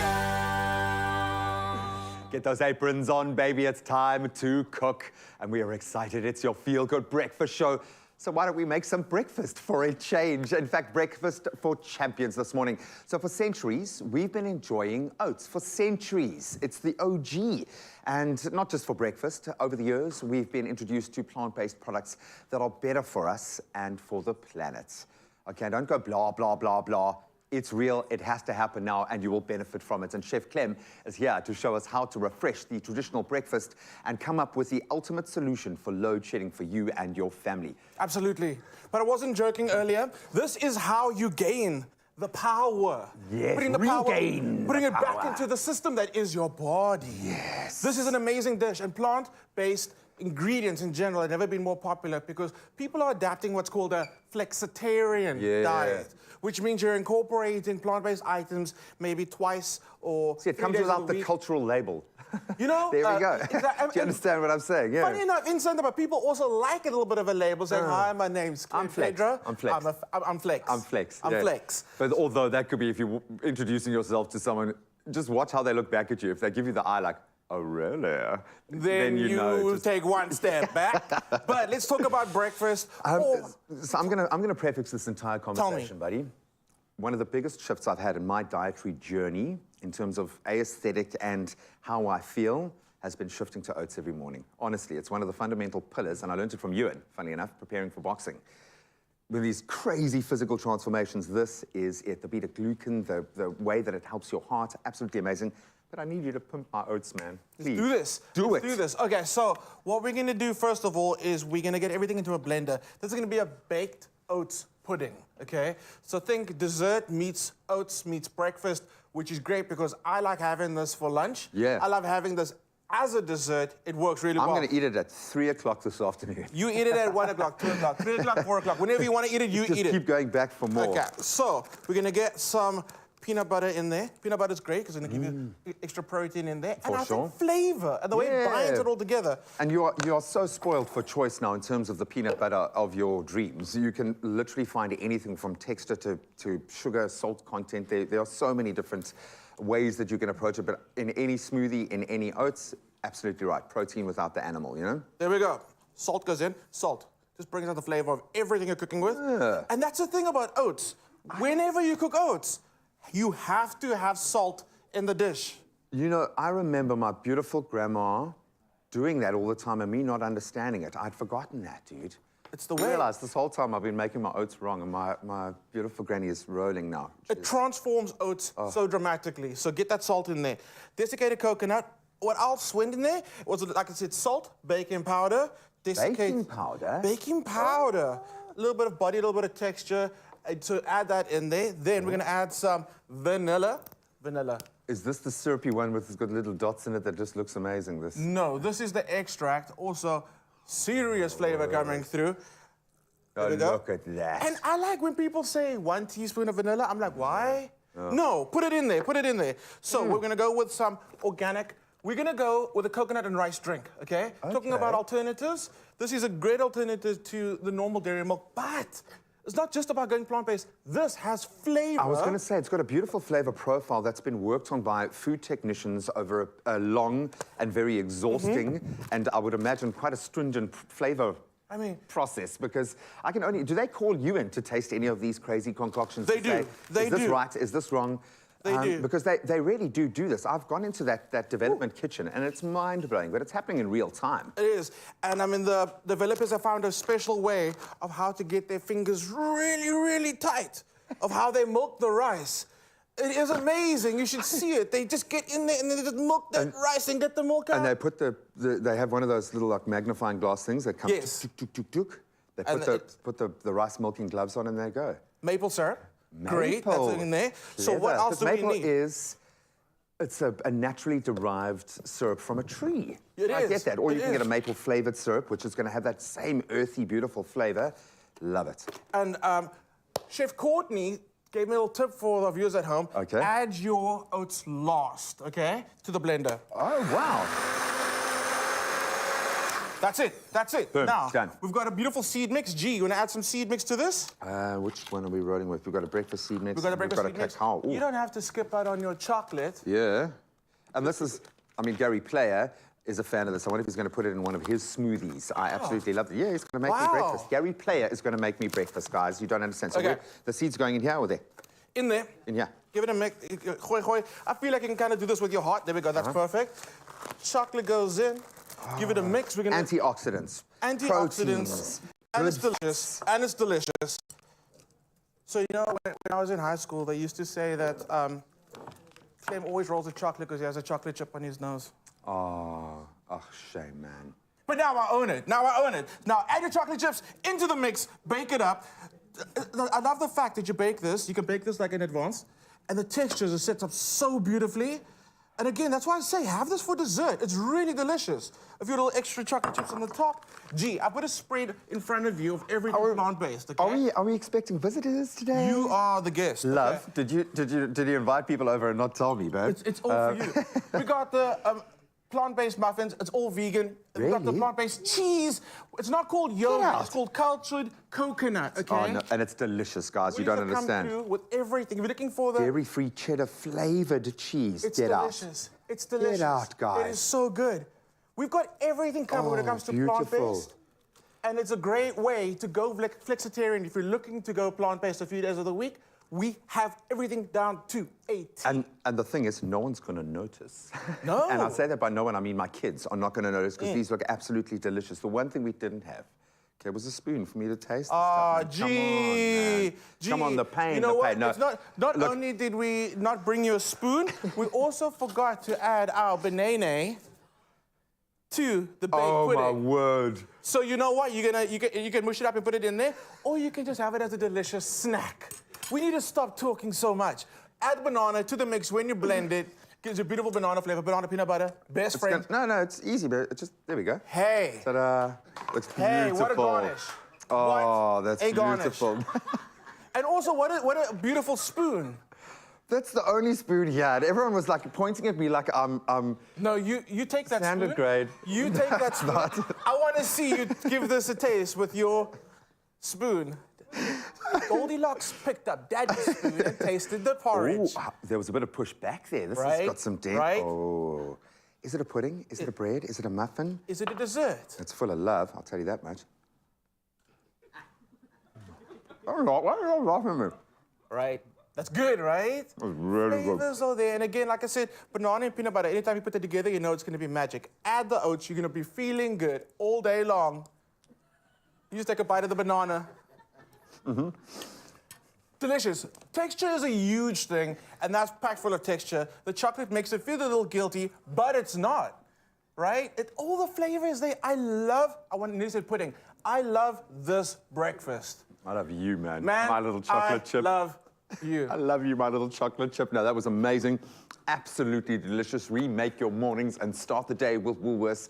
Unbelievably delicious dairy and milk alternatives, plant-powered treats, vegan favorites, and you can find this recipe and all the delights woolworths.co.za. So please go and shop your plant-based alternatives at Woolworths, available in-store, online, or on Woolies Dash. And if you can eat a banana on TV, please show us how to do it.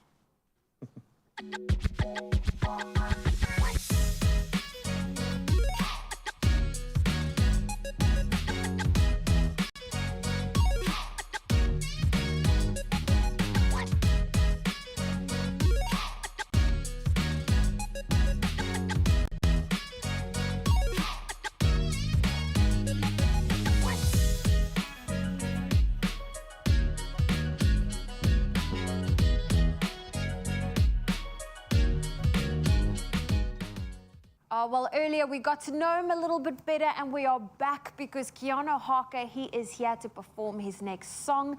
You're about to perform Solace for us. Indeed. What's your favorite part about this song? Oh, there's so many. The whole song is my favorite part, actually. But I think the part that stands out is just the fact that, you know, sometimes it's difficult for me to express how I feel sometimes, but to know that I find peace and solace in the fact that I can, you know, just be me. I think that's my favorite And part. your music does that talking for so many people, because that for me has always been the key, is you listen to songs, because I always feel like the songwriter and the musician can say it best. Yeah. And they say it sometimes for us. So Definitely. Keanu, the stage is yours. Here he is on your Feel Good Breakfast show with his song, Solace. Thank you.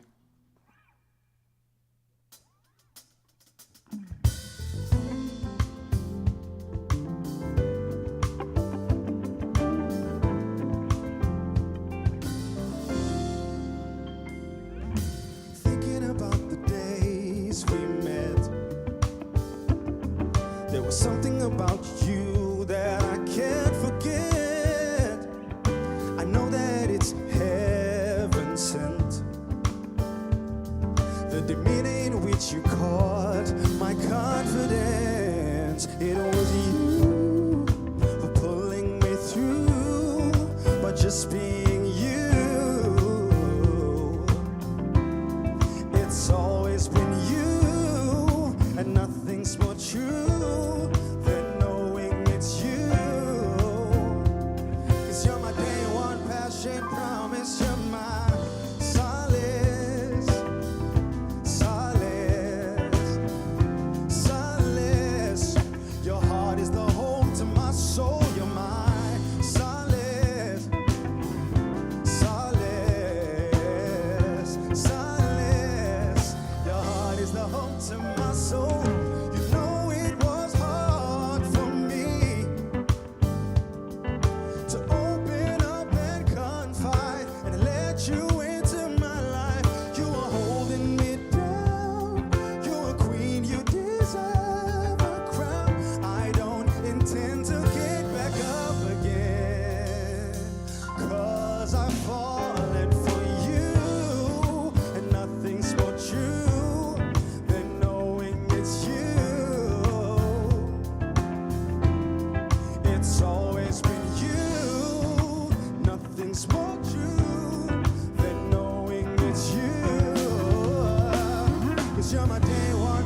your feel-good breakfast show.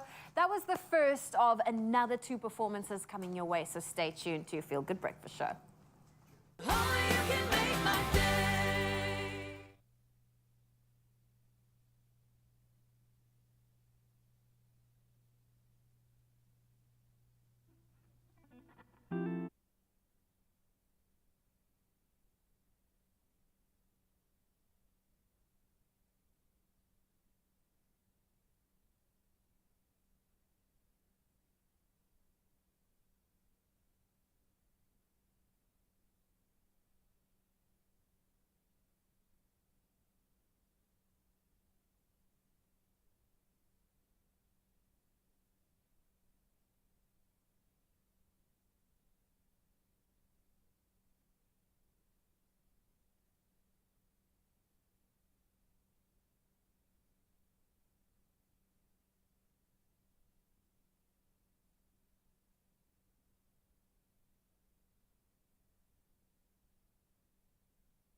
It's my feel-good breakfast show.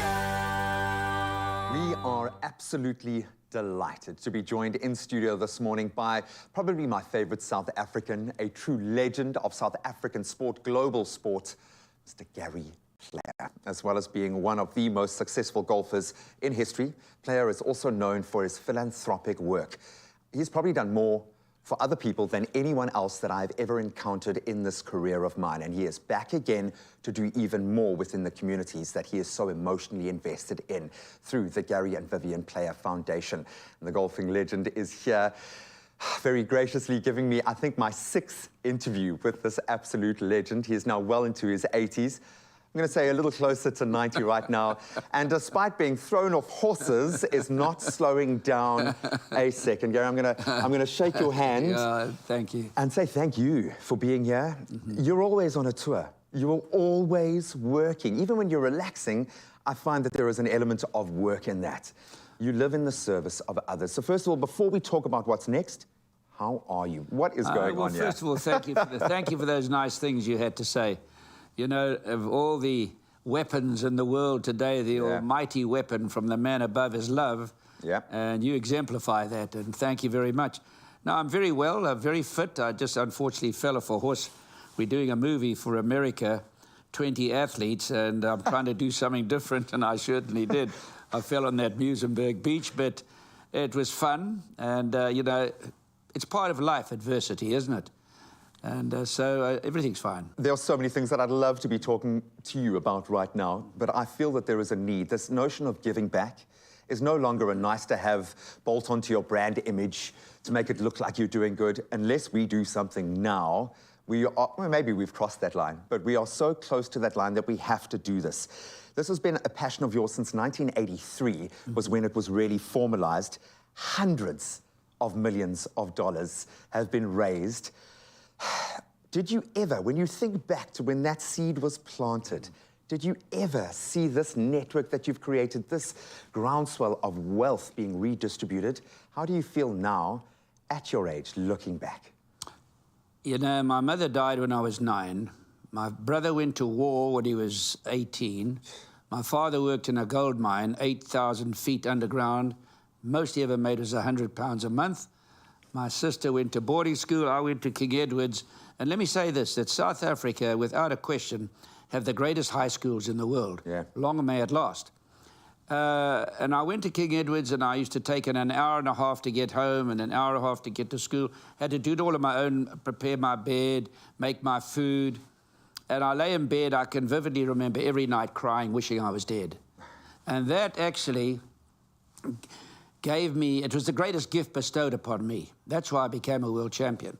And it instilled something in me. It was part of my DNA experiencing that I said, and I can remember saying, when I'm a champion at something one day, I'm going to help other people that are struggling like me. So it goes back not to 1983, it goes back to when I was 9 years of age.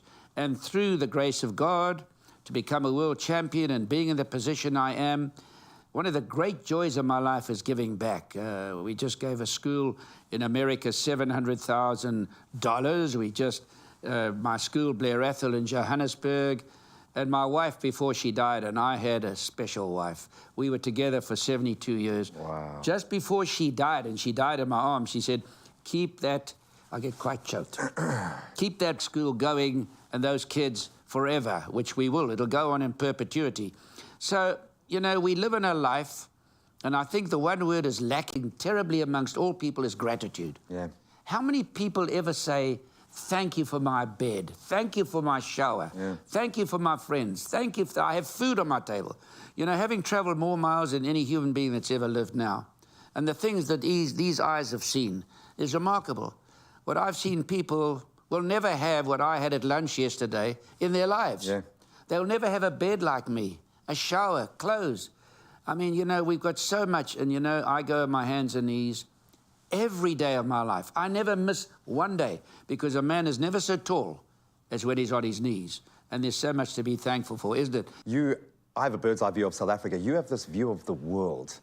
And so many threads have been tied together through your journey, whether that's been conscious or unconscious. I'll never forget walking down the hall, your brag wall with your photos with Elvis and all these incredibly influential people. And it hit me back then, what you were doing was near impossible. You were the ultimate disruptor. You were pushing back. You're even doing it now. When the world is saying, act this way, you're pushing back. Where does that strength come from? Were you just blessed with this unbelievably strong heart? Is there a moment? How do you keep finding the strength to put your hand up and say, I don't care what anyone else says about me. I'm going to do it my way because I need to help other people? Well, first of all, we live in a very strange world now, very different compared to when I was a young guy with all the technology.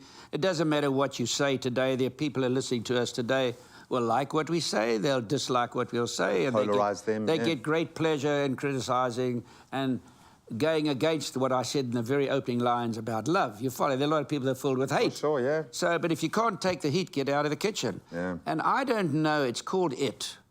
You know, in the history of golf, there are only 15 players that have won 6 major championships. Now, why did those people do it? Why are you a good husband? Why are you a good wife? Why are you successful in business? Why are you good at any particular thing? It's a thing called it. It. And nobody can describe it. I think about this every day, and I speak to the world-leading scientists, the most well-read people. Nobody, it's indefinable. Nobody you can feel it. You can feel it, and it's something that is bestowed upon you as a gift.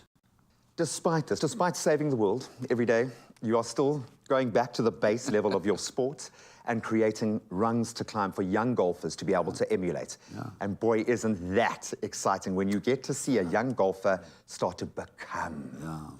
Well, you know, this is something that I really enjoy, seeing the young guys coming along and the opportunities they have and the money they play for. I mean, I can't comprehend, but it's wonderful. It's wonderful to see that, because we all laid a foundation for this to take place. For sure. But of all, you know, how many are going to make it? If you look at our tour of young guys, all highly talented, We make the courses here, however, too easy for them compared to America. Maybe you want to say that straight into camera. And they're getting a bit of a false impression of their game, because when they go overseas, it's a different story.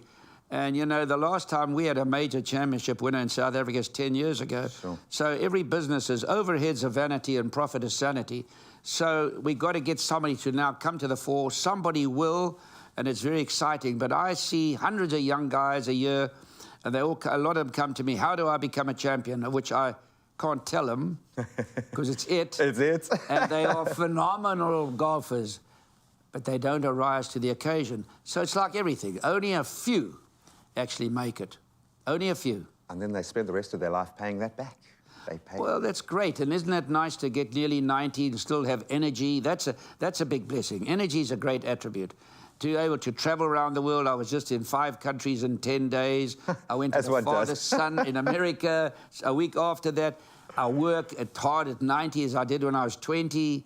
To have energy is a great blessing.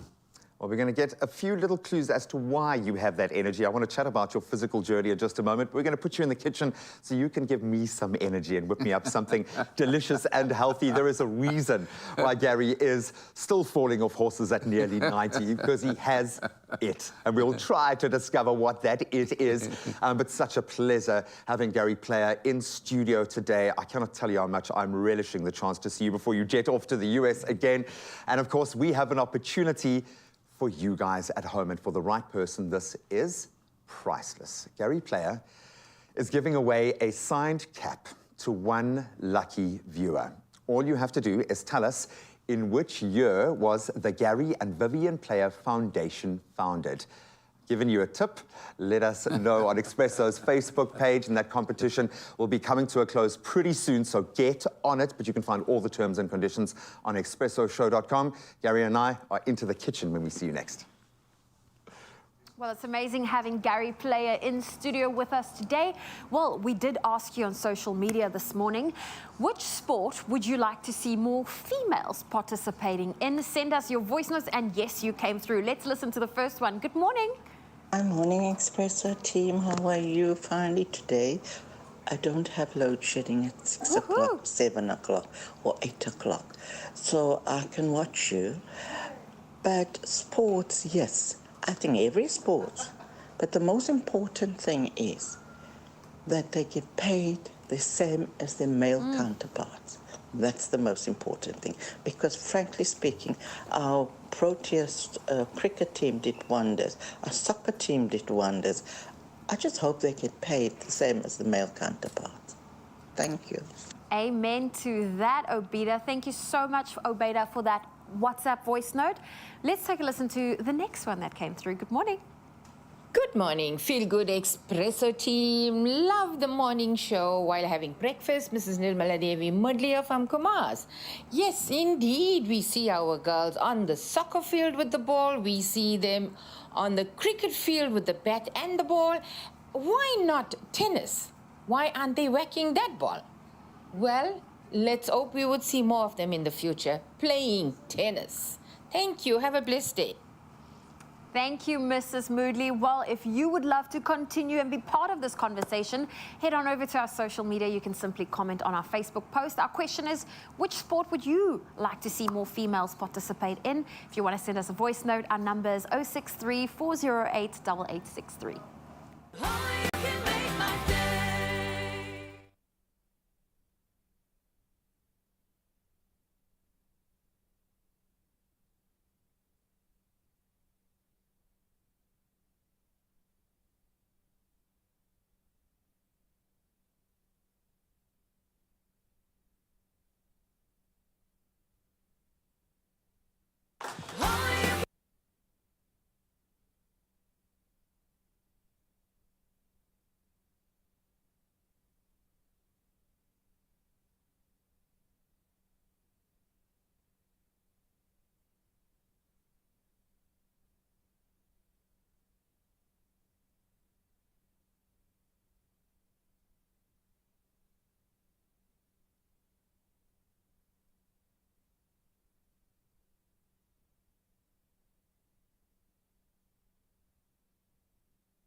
It's my feel-good breakfast show. You can see from my beaming face that I'm having the time of my life because I've been able to reconnect with one of my favorite human beings, Gary Player. He is one of, undoubtedly, the fittest and healthiest people I've ever met in my career. And bearing in mind, I've interviewed over 10,000 people, okay? And what I love the most, that this wasn't a genetic freak, that he wasn't born like this. He made himself this fit through a daily commitment to fitness and nutrition. And of course, the man himself is here making me really nervous because I think I'm going to be found out. No, what I love, Gary, so thank you for sticking around to make me some breakfast. We could split, we could both have a glass. There is a reason, and I understand, yes, partly because you've made me do push-ups and sit-ups every time I've interviewed you since I was literally 16 years old. How have you gotten this right? Were you just built this way? Or were you lucky enough to kind of be able to have that force of will? What was the motivator for the nutrition, and why has that been such a common thread? I think you brought that to the fore in a very, very, very good way of putting it. You see, luck is the residue of design. If you want to live a long time, you've got to work at it. And I work at it every day of my life. Many things, many things. Now, it is easier to get a camel through the eye of a needle than to get somebody to worry about health. It's so limited with people. They smoke, they drink, they go out late, they don't sleep enough, they don't laugh enough, and so they eat poison. They live on absolute poison every day of their lives, and they don't exercise as well. But that is something, and obesity kills more people than all the wars of the world put together. The problem is we're not teaching these kids in the school from when they're young. Hitler said, give me a boy until he's 10 and he's mine. So this is what we should be doing in the schools, is teaching young people, because a fit nation is a more productive nation. But I love that. So it becomes a holistic idea of the building blocks for a child on nutrition, of physical development and mental and emotional development. And it's all on one level. And it makes you happier in life. And that's what we're all seeking, to be happy. Now, I can tell you foods I don't eat. Now, that's not to say I'm right. I don't want a farmer giving me hell. Let's call it horses for courses, okay? I don't eat white bread. There's no food value in it whatsoever. No nutrition, sure. A piece of green grass on your lawn has got more value. Okay. I don't eat bacon. Wow. I don't eat ice cream. I took an oath to God 22 years ago, never to have another piece of bacon or ice cream. And I love them both. Now, I wish I was a Catholic, that I could go back to my minister and say, I've sinned, will you forgive me? And just go through that process at least once a week or maybe twice a week. But the big secret of all the theories in life, and I met all these dietitians, etc., etc., the big secret to living a long time is under-eating. This 3 meals a day is absolute rubbish. Don't need it. I never have more than 2 meals a day. Some days I have 1 meal a day. And I ooze with energy. All this high-protein diets. But I'm basically a fruitarian. I eat a lot of fruit. I eat for energy. I eat fish. I have a smoothie. I see you got smoothies there. I have green juice in the mornings. You know, so I really watch what I eat. But my one weakness, you know, I love chocolate. I don't even take the paper off it. I just eat the paper. Just siphon it straight out. I love that. There have been a couple of light bulb moments there for me, and in particular, funny that you say that, because you've reaffirmed my journey of returning to the healthiest state that I can be, and so much of that has been lessening what I'm putting in and streamlining. That being said, we've got some beautiful ingredients here, an array of really healthy things. So let's put them together in a smoothie that's going to give us that energy boost. So where do we start? I'm ready to help you in whatever way you need. Put the mango in. That is my lychees and mangoes are my favorite fruit. What a wonderful fruit that is. And you know, a lot of fruits are being sprayed now. A lot of people are dying in the world because of insecticides, chemicals, etc. that are being sprayed. Now, at least a mango's got a good skin. Try and eat fruits with a good skin on it. Bananas. See, you got a banana. They protect it. Pineapples. For sure. Mangoes. Dates. Okay, then dates are going in. Dates, fantastic. Beautiful natural sugars. Fantastic. Cacao that you find in black chocolate. I don't know what this part is. Antioxidant. You'll find out, but it's probably a superfood that is going to change your life. Ginger, I don't know. Ginger's a good thing. You know, there's so many good foods in the world that you speak to people about, they've never even heard about it. I know it's not matcha, but it's got that kind of a smell to it, but I'm guessing it's going to be incredibly healthy. Then we've got our chia seeds. And then you need a little coconut water. Coconut water. Oh. So you know the old saying, you are what you eat. Do you know how many people are walking around in South Africa today with diabetes and they don't know they've got it? It's like the modern human condition, Millions. And this is what the schools have got to do. Keep your body in shape. Don't get fat. Don't get overweight. And it's not easy. It's hard. You've got to work at it. Well, it must become a set standard. Absolutely. Okay, I'm going to... Look at that. Beautiful. My goodness me. You know what I call this? Clean food. Clean. Not high fats and sugars. It's all natural. Simplify. I love that. And I think we need that in every sphere of life right now. I'm just sitting here listening to you thinking, you've been able to... I'm bragging about interviewing 10,000 people. You've probably met more of the world's most influential figures at that particular moment of them being influential. What's the best advice you've gotten from someone that would blow our mind, like an Elvis or something like that? I loved Elvis Presley. He was fantastic. You know, I played with every president. I play with Trump every month when I'm in America. I've been to the White House and had dinner or played golf or been to dinners in the poor villages of India and Africa. What an epic journey I've had. You know, can you imagine all these miles and the people I've met? It's been just unbelievable. The experience, the things that these eyes have seen. Nobody in this country has ever seen it. I don't think anyone in this world has seen that perspective or looked through your lens. If you had to turn the lens the other way, what is the legacy? What do you want to leave behind? You know, legacy is one of the most fascinating things in my life.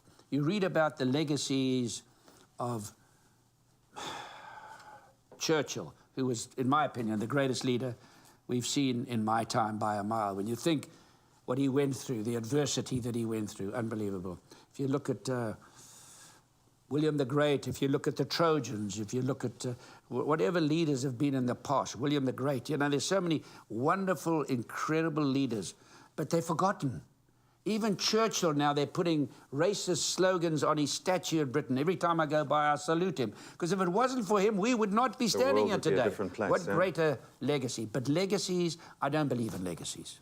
You know, I've played golf in front of more, I've played of any South African, I've been on television more than any South African by a mile. Yeah, by a lifetime. And I've been in front of people live to see me more than any South African by a mile, okay?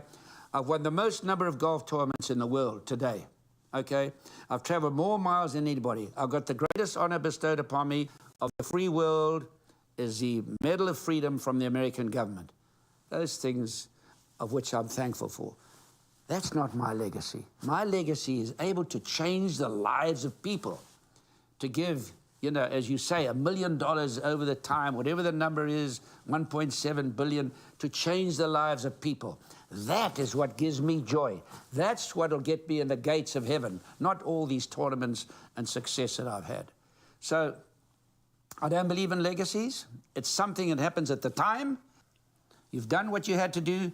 Let's go to the next step. Look, I don't think I've figured out what it is. I think I might have taken a step closer today, that quite possibly that legacy is not something you leave behind, it's something you live right now in the moment. It's active and it's strong and it's powerful. Correct. Do it at the moment. Change, that's what is important. Don't live in the future, you can't, and don't live in the past. We shouldn't. That's right. Yeah. And be positive, but have gratitude in your heart. And have love in your heart. It's terribly important. Oh, I have a lot of love in my heart right now. Gary, thank you so much. Thank you. And now hopefully we can refill your cup at home as well while we empty our cups here in studio. I think at the very least, Gary. Oh. Should I hold it for you? No, when it comes to this good food, I can hold it. No, cheers. Cheers to you, sir. Thank you so much. Husbands. Oh, I love you, baby. Now. Oh, wow. You have that, you got energy for the day, right? Oh, and it's delicious. And it's natural sugar. Absolutely beautiful. I told you my weakness is chocolate. What's your weakness in food? Yeah, well, healthy food is becoming my thing. No, I absolutely love this flavor profile. I love this natural, clean way of eating. Absolute beaut. Now, here's the deal, okay? We've got some very exciting news. I did allude to this earlier. We've got a gift that is going to, I think, be invaluable to the right person. Gary, is very kindly offered to give away a signed cap to one lucky viewer. All you have to do is tell us in which year was the Gary and Vivian Player Foundation founded. I did give you the answers, you better get it right. Let us know on the Expresso Facebook page and get on it. That competition closes very soon, but you can find all the terms and conditions on expressoshow.com. And I'd like to see the Black Knight's signature, if I can. With not very much of a good hand, we'll try it. So. And now this signature comes with a backstory that is quite unique.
In KZN, there's been an accident on the N3 westbound after Linfield Park ramp. The left lane is closed, expect delays. And staying in KZN in the Bluff, there are ongoing roadworks on the N3 bidirectional between Caddo Ridge Interchange and Ashburton Interchange.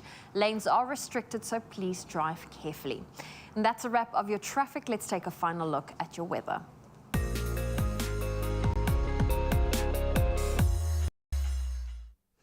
Weather as extreme as it gets. News of efforts aimed at achieving a green environment is that Durban is going to start a procurement process to generate 50 megawatts of energy from waste material.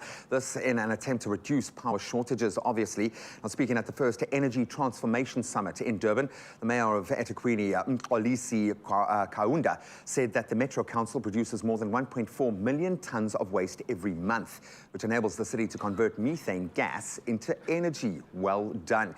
He said that they had set a target of reducing by 20% reliance on the national grid in just 2 years' time and by 40% by 2030. The mayor said there are already over 30 priority energy infrastructure procurement plans in place. And Kaunda called on communities to play a significant role in supporting the effort. Take ownership.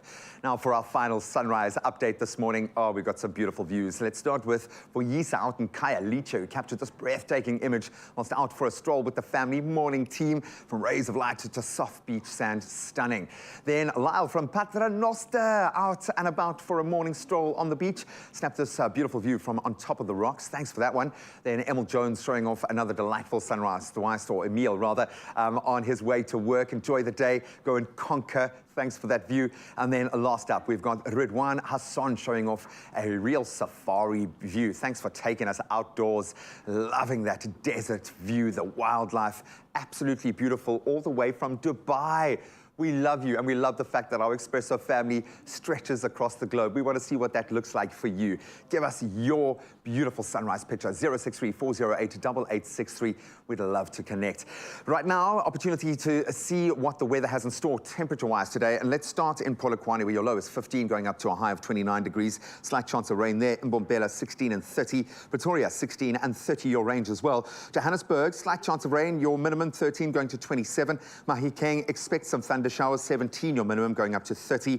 Klerksdorp also 30 as a max, 16 is where you kickstart your day. Kimberley, a hot one ranging between 18 and 31 degrees with a slight chance of rain to temper that.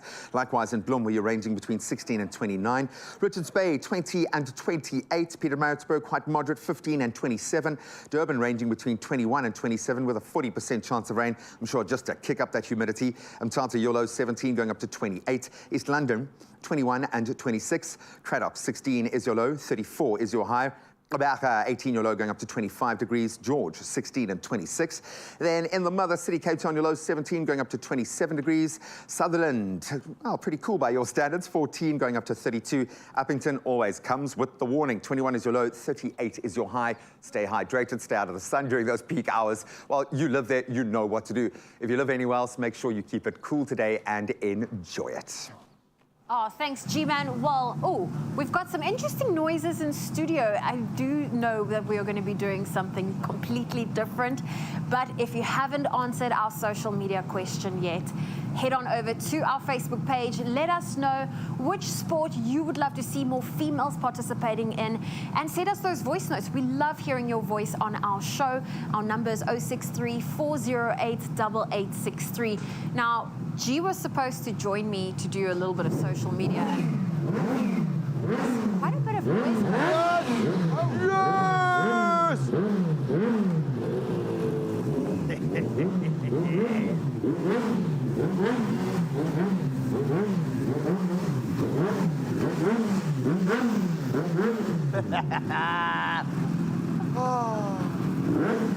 Yes, and one more time. Thank you, Ryan. Thank you. Yes, please. Oh, man. Woo! Oh, man. Ryan, this doesn't mean we're dating now, bud, okay? No, I'll date you, man. Okay, just for the ride. Ryan Zahid, representing the Swallows, boys. Thank you so much. I'm making a rule, producers, this is how I arrive every day now. From now on, this is what I need to hear when I arrive. Boys, thank you for doing good. Pleasure. Thank you for stepping up. Well, sitting on. This is insane, and we're going to get into this in a moment, but let's talk about a previous iteration. Ryan, what's going on here with this beautiful bike? As much as I want to talk about the campaign and what you guys get up to, everyone is just like, oh my word. Talk us through this little beast here. Okay, so this is, Graham, a 2018 Kawasaki H2 SX. Okay. In its standard form, it probably makes about 200 horsepower. Okay. At the moment, this bike is doing 256. So it's not standard. So, no, Just we like don't you, talk it about ain't that, but yeah, standard. it's not standard. It's absolutely beautiful. Zahid. Yes, Graham. Let's fast forward. It looks like about 100 years. All due respect, I still love you, baby. I still love you. This looks like something out of like an anime movie. This is insane. Should we start with the top speed? Well, top speed, we don't know, but we know it runs way over 300. Whoa. This is Kawasaki's fastest production bike. Street legal, supercharged. At the moment, this one is making 312 horsepower. And no offense, man. You see? No. Not that far off. Yeah, exactly. I know. It's the exact same motors. That's just a super tourer. This is a super sport. Super sport. They are beautiful, and I love the fact that they occupy the same ecosystem. I love watching the brotherhood when you guys roll in. I love actually watching the brotherhood, the sisterhood when you guys drive past on a highway, because I know, and I know this from all of the teams that I've got to work with, all of these amazing clubs, that you're riding for a reason.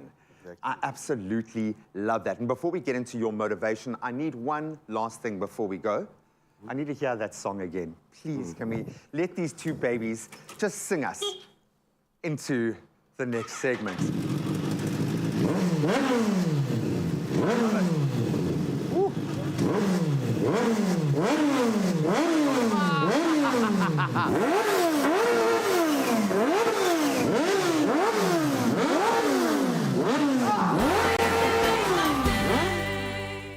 This is nothing.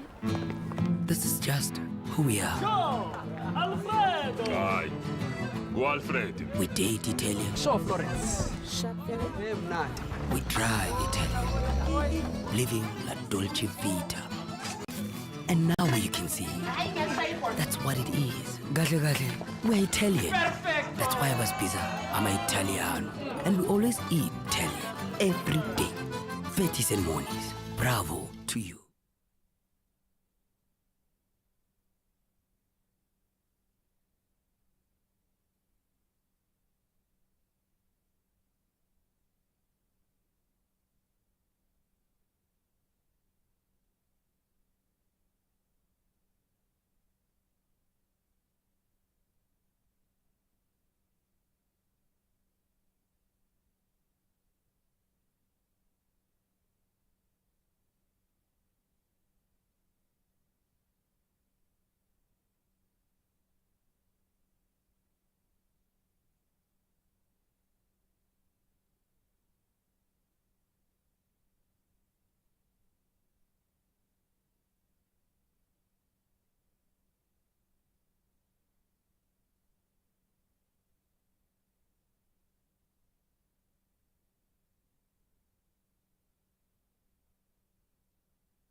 It's my feel-good breakfast show.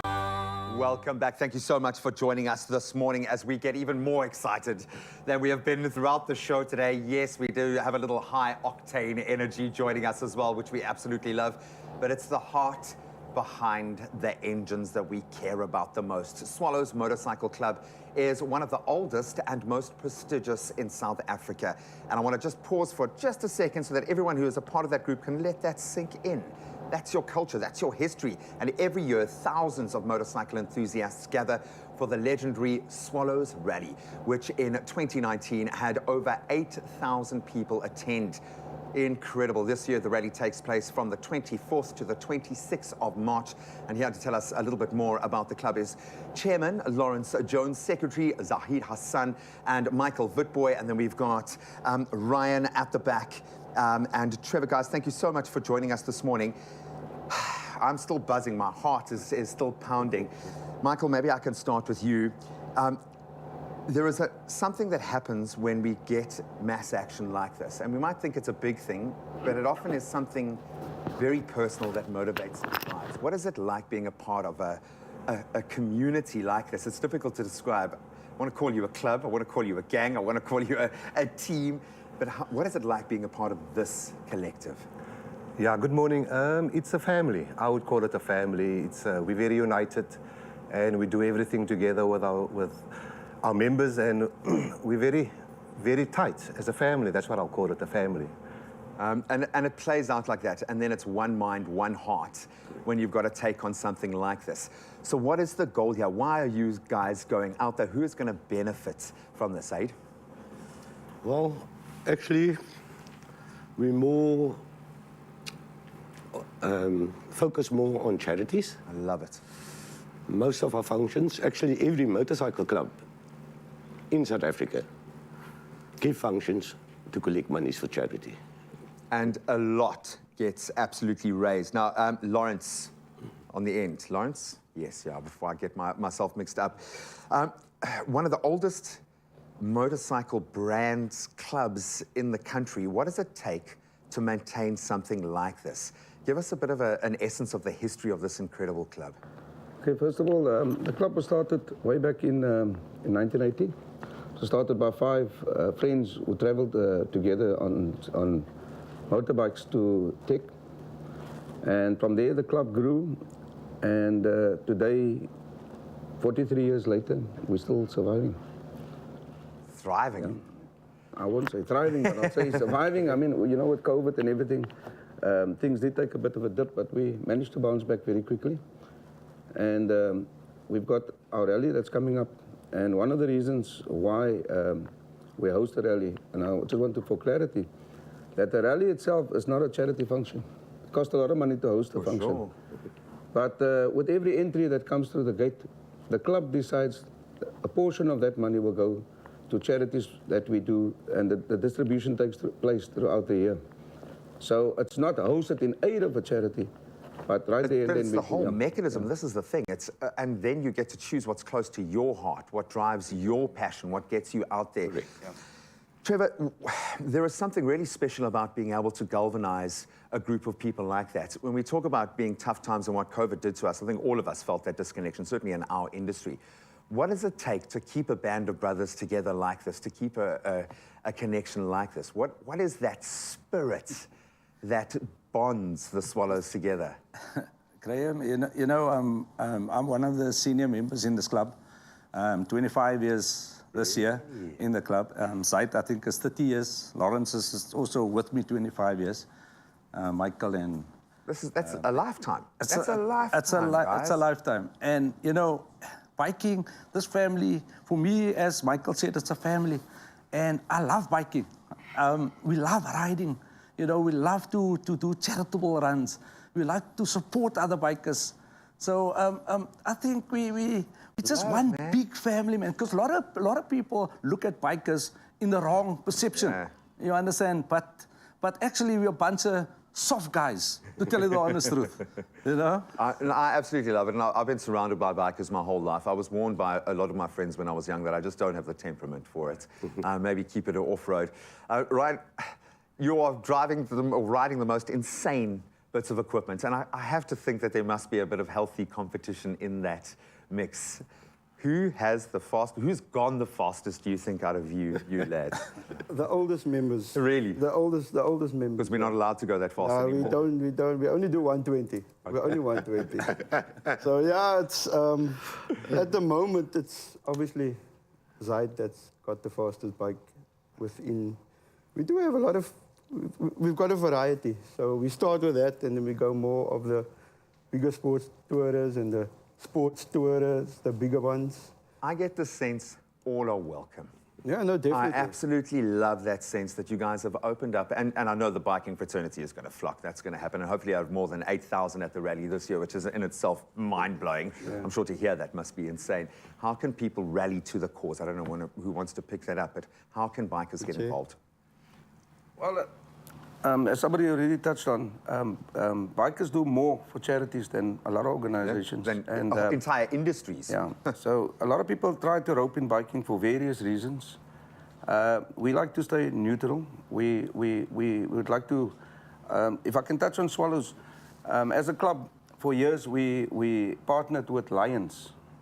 And with Lions, the various charities that we did, I think there was about 1,500 people that underwent the cataracts operation, born blind, but with a minor surgery, could eventually see. Life changed, Yeah, so it was a complete life change for them. Oh, brilliant. Then we also did the Delabat Center, we did a pool for them, we did a computer room, I think a kitchen and stuff, various stuff.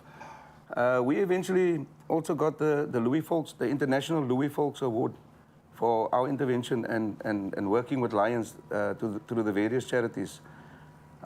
We also do lots of, we also support lots of charities behind the scenes. Yeah. We don't really advertise.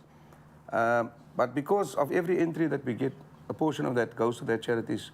So the more entries we do have, and the more people that do come to the rally, the more people we can support. And our rally has grown from 700 people way back from the first rally. And I mean, we've exceeded, about 10,500 people through the gate. Incredible. And I get to see what that means to the communities who would feel very far removed from a bunch of bikers coming from a completely different world. And for them to see you caring that much about them is the secret here. It makes all the difference. It's immense. I love you guys, man. I'm not going to ask who burns the most rubber. That might just take us a little too far. But I will get the top speed out of them, I promise you, before the end of the show. But I think they all stick to 120, and that's the bottom line. Because it's about safety, it's about community, and it's about doing something with that collective. Gentlemen, thank you so much. Thank you. I love you. Thank you. Sure. Thank you.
It's my feel-good breakfast show. The Nedbank and Old Mutual Budget Speech Competition, empowering Africa's future leaders.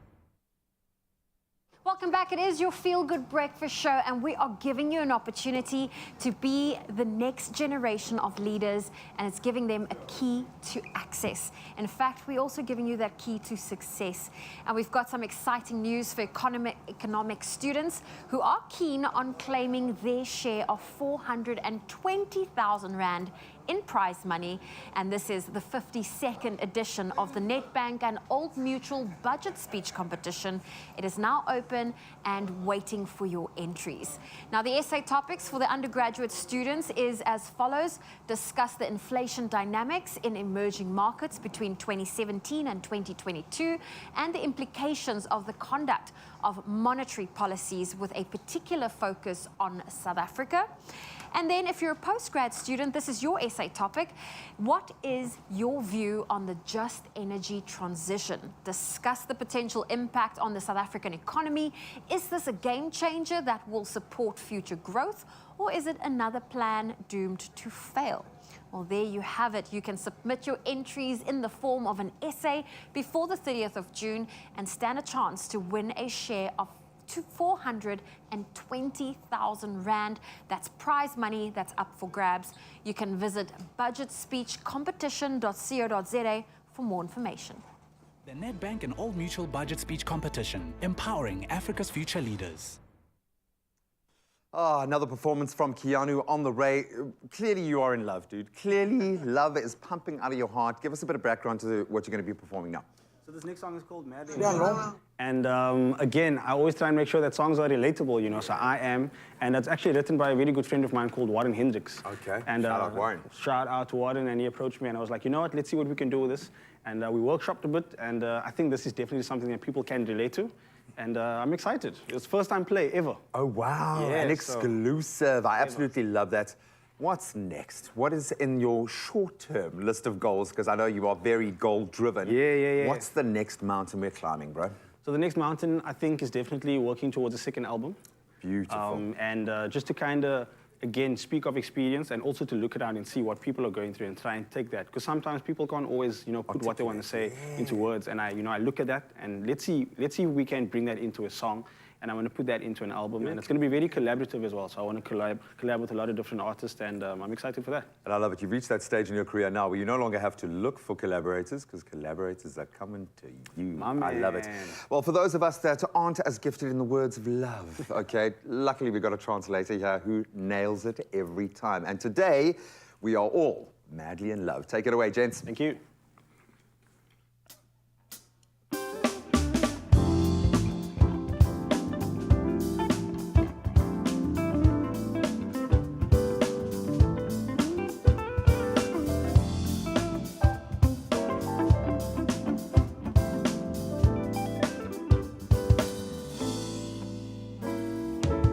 I never thought that I would ever find someone like you.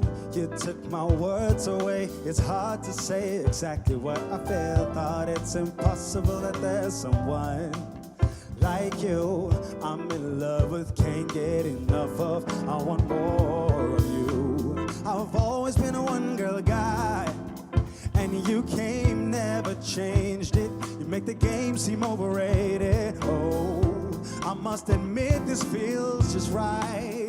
That's why I want you to be forever right next to me. Yeah.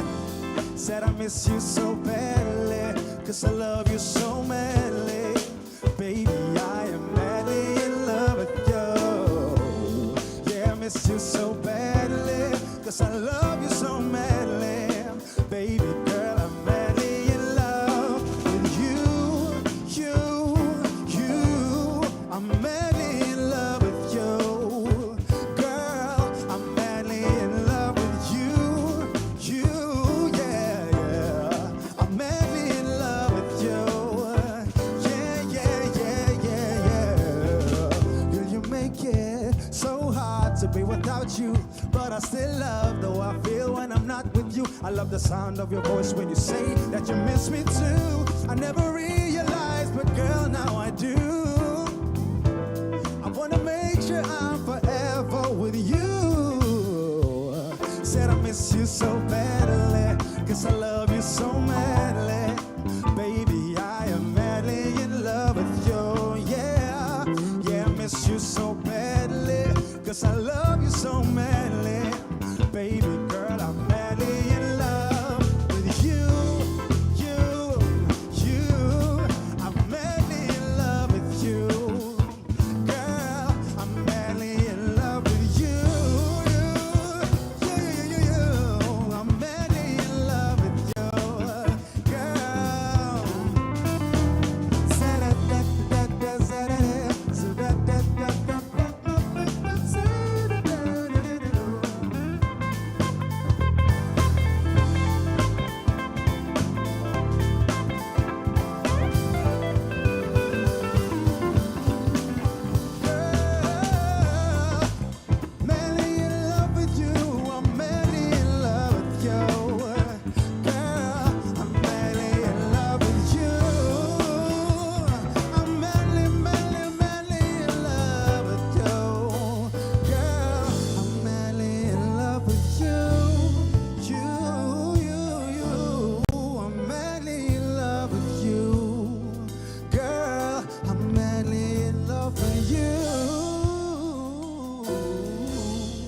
I'm madly in love with you.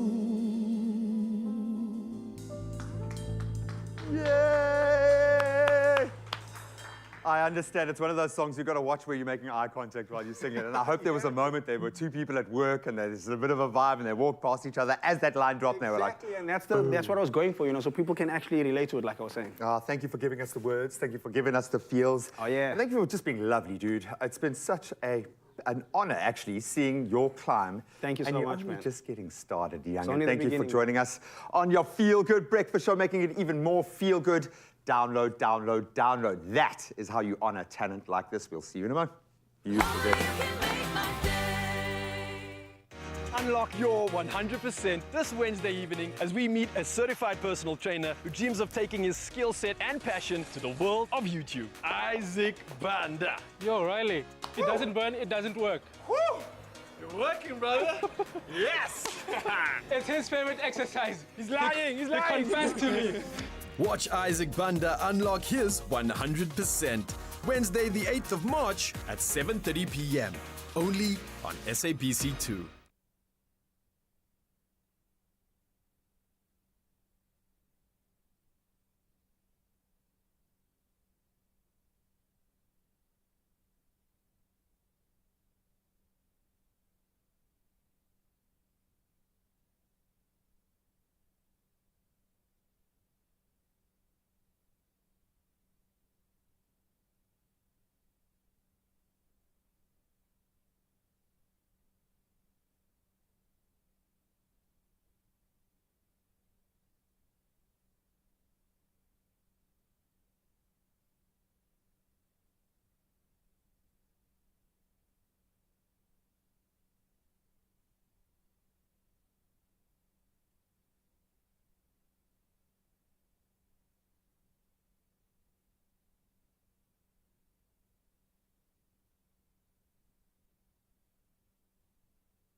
It's my Feel Good Breakfast Show.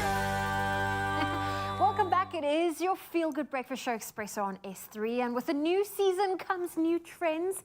And tonal dressing is one to look out for, not only for the wardrobe, but for your interior. And a tonal approach to your interior design is when one single color All different shades of the same color are used to create a cohesive space. And here to tell us more about the upcoming trends for the autumn 2023, well, they call it the AW23, is stylist and blogger Megan Pedro. I feel like I butchered that in the fashion world, like AW. Not at all. Not at all. Autumn, winter, you've got it. Well, let's talk about tonal dressing. You are wearing that right now. Completely. And you're also matching the decor. It's like you should be here today. I'm just trying to get into that cozy autumnal mood, right? So that's how we're starting. Now, how can we refresh our home? We're going into the warmer seasons. How would you recommend we now, bring these tonal colors into our space? So 2 trends. You touched on tonal, which is so important. We talk about tonal through natural colors. So natural colors very much from your creams, your pearls, your oatmeals to your caramels and your tans. And then tonal would be where you play on those tones, but all together, and it actually comes cohesively together. And it works. I mean, look at the spread in front of us. You've got so many different shades and textures, and it all just works. Can I tell you, this is how my eye struggles to put things together. I go to the store, I look at all these different scatter cushions, and I see them individually. Yes. I'm like, this is so cute. This is so cute. But I would never have thought of putting it all together. 100%. So you go to a normal white, white bedspread, you go to your comfort, and then you'll maybe use 1 or 2 of these cushions. But I'm literally here to show you that this kind of pattern, mix them. Because they're in the same tonal family, they will mesh together. And they work. I mean, let's talk through these beautiful items that is available at Woolworths right now. Let's start off with these beautiful bedspread. Oh my goodness, my absolute favorite. So let's start again, layering. That's the key for autumn winter. So I'm going to start with the most beautiful. I mean, this is the Fay Floral Thermal Bedspread. Okay. I mean, it's everything in the name. The floral is so trendy right now, but also with your tonal look and feel, it just brings that like autumn winter coziness into the home. So what I love, again, double-sided. So you can go completely chic, striped, and then you can, do a little bit of the floral print with it. You can also do the half fold where you get a bit of both. I love that, which I do that at home. You fold it in half, yes, so that you do see, the different textures. And then we've got the pom-pom fleece. Oh, this is literally a cloud. Like, I can't tell you how soft this is. So that is such a great, layering piece. And then something that you're going to be hearing throughout autumn winter, and I'm going to be talking about this a lot, boucle. Boucle. Is that what I would now reference? It looks like quinoa. It looks like teddy bear, like the teddy boucle. It is very similar to a Sherpa.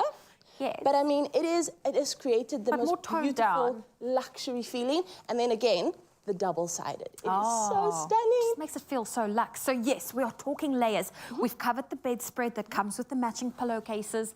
We've spoken about the 2 different, like throws that you can put at the base of your bed.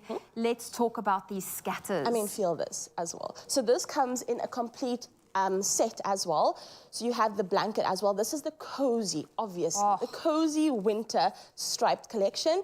And then the scatters. I mean, again, boucle, so that, again, you tie I need to remember this name. I can't call it quinoa. You'll hear it a lot. So the boucle, the woven, print, it just all marries together. And then, of course, the best thing about, layering an entire bedroom is all in your other details. So we've got rugs. We've got the most beautiful lighting. So again, your woven elements are brought in. And then one of my favorites for autumn winter is the brass elements. Look at these mushroom lamps.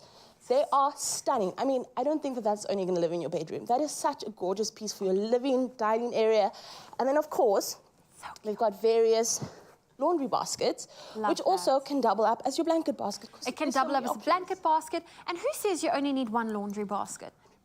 Exactly. Separate your colours. Separate your colours, or just, sometimes you don't always get to all the laundry, so then have multiple baskets. Completely. But baskets are always great, Kids' toys in the living room, that's where they play, and you don't want it to be completely untouchable space. Yeah. So it's nice to just kind of, And it's easy to clean up. You just put everything in there. You don't have to be too organised because the basket also covers it. 100%. Fantastic. With a beautiful blanket. Oh, I love everything you've showed us, from the mushroom lamps, which are so adorable, to this beautiful bedspread that is, it's so versatile. I love that you showed us how to play with tonal colors.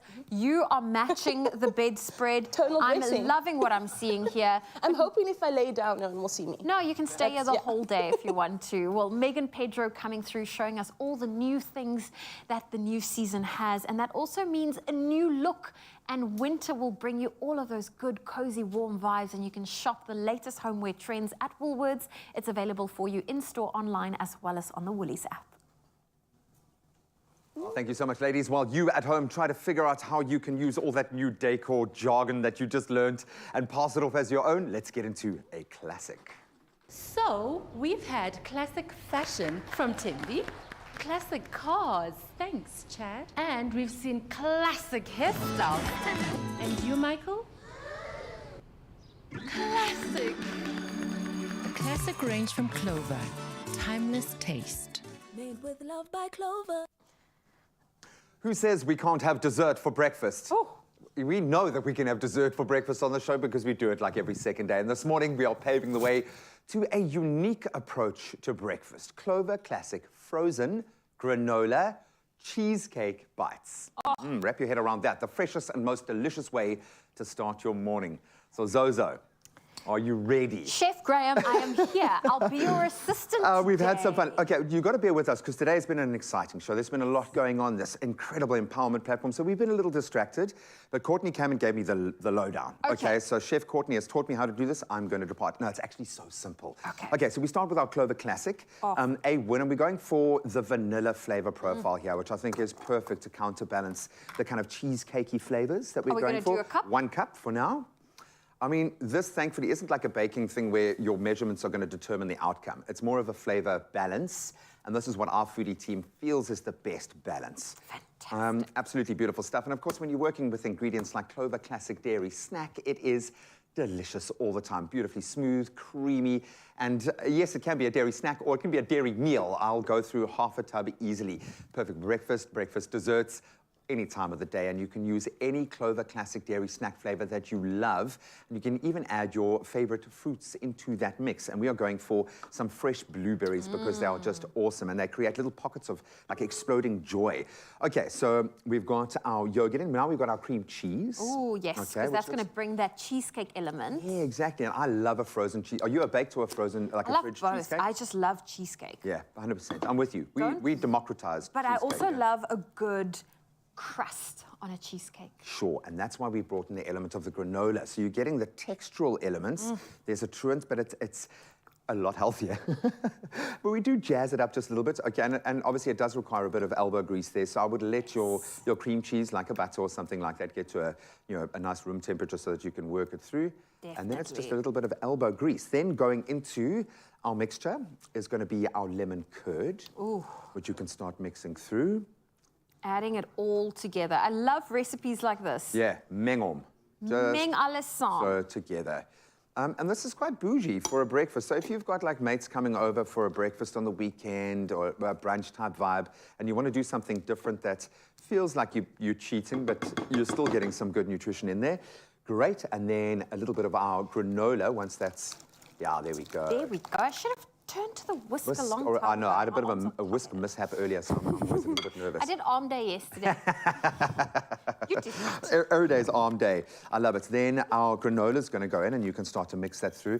And we're not doing layers here, but you could do layers if you want. You could kind of top it in the end with the granola, so you've got that as the base. I love But, how we're look at that. simplifying this recipe by just mixing it all together. Now, do we add our berries already? So here is the kicker. So I actually had the brainwave of thinking that you put them in at the end once our pockets are full, but no, Courtney has come up with a beautiful plan to ensure that they don't just sink to the bottom once they're in the mixture, and that is by coating them in icing sugar. So we're going to dip these guys in there into icing sugar, and then pop them in. So we're not really adding the icing sugar. Not we're the icing just dipping sugar, them. just coating the blueberries, because that essentially is going to create kind of a nice, almost a bit of friction on the surface of the berry, And that won't so it let them can't sink to the slide bottom. down.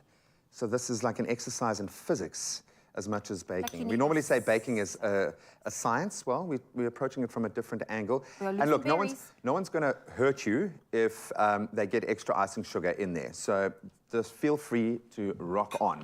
And as I said, if you've got berries that you like, especially berries that are in season or berries that are pushing towards the end of their lifespan, there's always like 5 or 6 blueberries or mulberries or strawberries sacrificed because you don't get to them. Freeze them, keep them for this sort of thing. I would even introduce a little bit of banana here. I think that's great. I gave you like almost an impossible motor skill task, but then you can spend the rest of the day finding your little berries. And then obviously we don't want to kind of bruise or damage our berries too much, so just fold them through into our beautiful mixture. And that's it. When you bite into that, you're going to get these beautiful bursts of... I'm like fishing out all the berries. You do realize because we don't waste stuff. So this icing sugar will be used in a bake later, and then suddenly there's going to be one blueberry in a chocolate cake, which is fine. It's a little prize, and there we go, and we've got it. I think I'm actually going to just... Now, this is not a baked cheesecake, so we're going to put these in our cute little molds. And then pop it in the freezer, yo. Oh, in the freezer. There you go. Finish it off with a sprinkle of some white chocolate. I mean, we've got the finished ones here. I feel like I need to give this a try. Yeah, I feel like you have to. Ooh, there was a bit of a crack there, eh? So we round them off with a little bit of white chocolate if you want something like a dark chocolate to counterbalance, a bit more intense. You know your vibe. I love Maybe white even chocolate. a little bit of caramel or something like that, but just... This is really delicious. Obviously cold, it's frozen. Yeah. But it's so good in terms of sweetness balance. I'm actually getting more of the sweetness from the chocolate on the top. Oh, really? But the berry is there, it's frozen, it pops in your mouth, and I love that there's a bit of texture with our granola that you've used. So these are really delicious. Well done. Oh, we nailed one. So we got one right. Well done. And of course, you can make as many as you want and pack them, in a little cooler bag, take it to work, enjoy wherever, whenever. We're calling it a dessert breakfast, but it's up to you. And if you want to find this very cool, cool recipe, you can head over to expressoshow.com. Go and try it out. And post pictures, please, for us.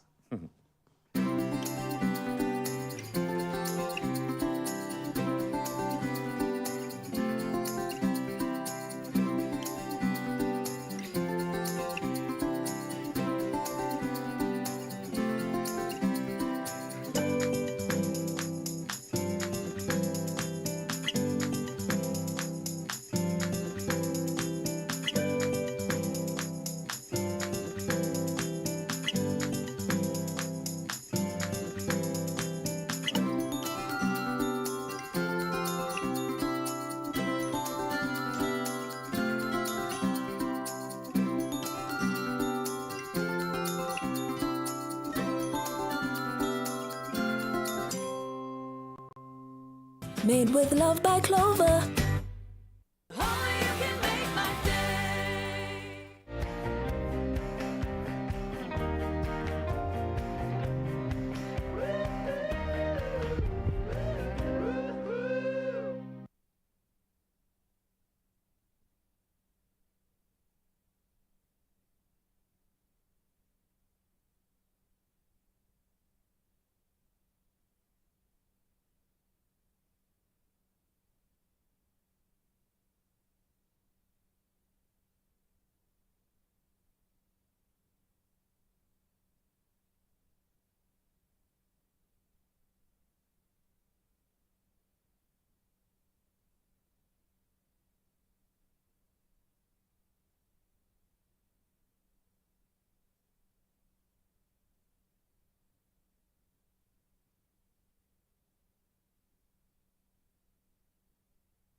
It's my feel-good breakfast show.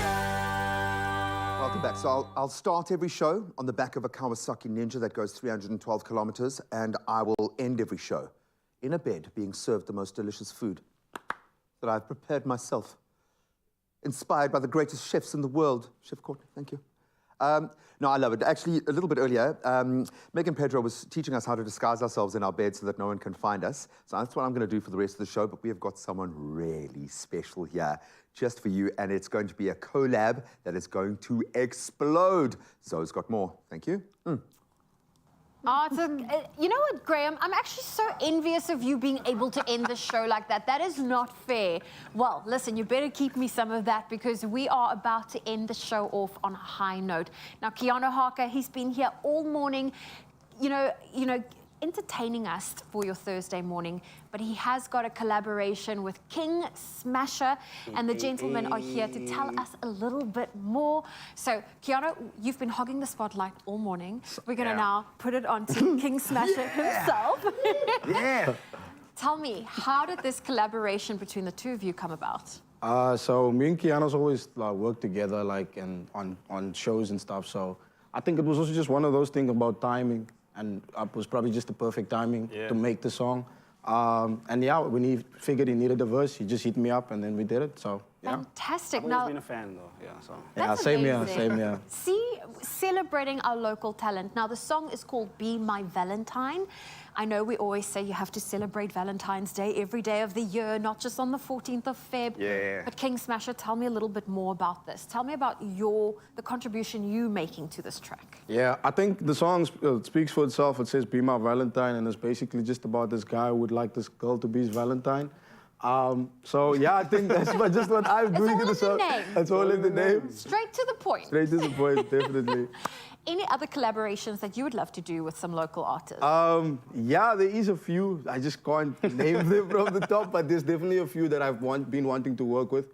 There's an artist called Jodie Janchis. I think she's amazing. I'd like to work with her. Yeah. And then, yeah, a couple other local artists as well that I would genuinely like to work with, so yeah. That is fantastic. Keanu, for you, anyone else you would love to collaborate with? I definitely want to do a lot more with this man over here. Because like you said, we've known each other for about 10 to 12 years now, and we've never actually done something together. Okay. So definitely like that. And then I'm very big on, collaborating with artists that are trying to, get out there. Not to say that I've got the platform to put them on a different platform, but just kind of to get, those in the rough, just try and find those artists that really want to make a step out there. And it's all about creating magic together, bringing the two voices, the differences in approach to writing a song together. That's also so powerful. Were there any moments of butting heads when putting this song together? Actually, not at all. From my side, not at least. Nah. I just think when I asked him for it, the idea, because I knew the direction that he could possibly go into, and I said, you know what, you do you. I'm sure whatever happens is going to work. And we came together, and it was just, yeah, this was meant to be. So. This was meant to be. Well, listen, we can't wait to hear it. Here is Keanu Harker and King Smasher with their track, Be My Valentine. Thank you. Let's go.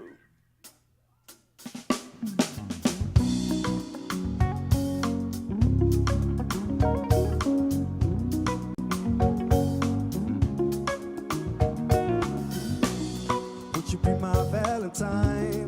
Come on, be my Valentine. On this day of Valentine, be mine. Would you be my Valentine? Come on, be my Valentine. On this day of Valentine, be mine. Pretty girl staring with that big brown eyes. Why you looking sad? Do you feel alright? Let me make your day, make you shine so bright. Come on, baby girl, be my Valentine. Oh, we could take a walk on the beach. I'ma make you feel like a queen. Perfect smile, I think God bless me. You're the type of woman I see in my dreams. You a perfect sight in your red and white. If it is alright, take my hand, girl. Don't have to be alone, sitting on your own. Let's celebrate this day, girl. I'm asking, yeah. Would you be my Valentine? Come on, be my Valentine.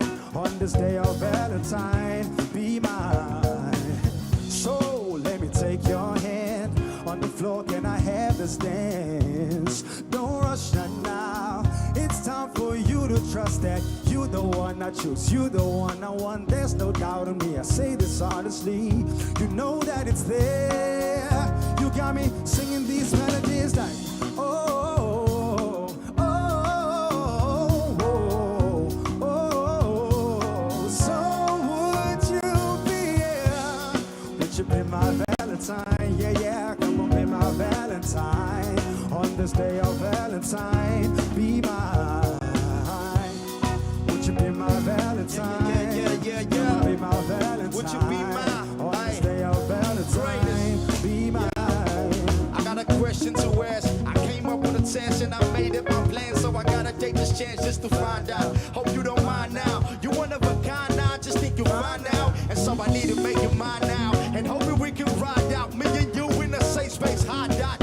Yeah, so that's true to it. And all these goals that I had to add you to it. Who knew it? I blame Cupid, I'm love stupid, I'm all in it. I'm all in it, there's no gimmicks when love's in it. Yeah, my sunshine through rough times. So still my Valentine. Yeah. Valentine, yeah. Hey, now would you be my Valentine?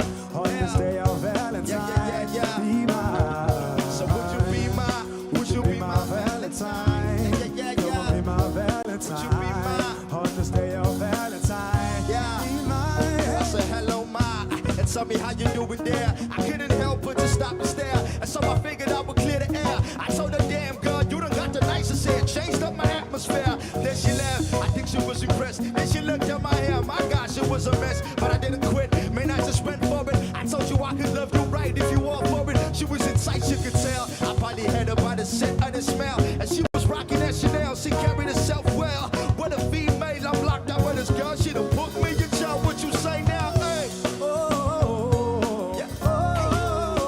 What you say now? Hey. Oh, so would you be, yeah.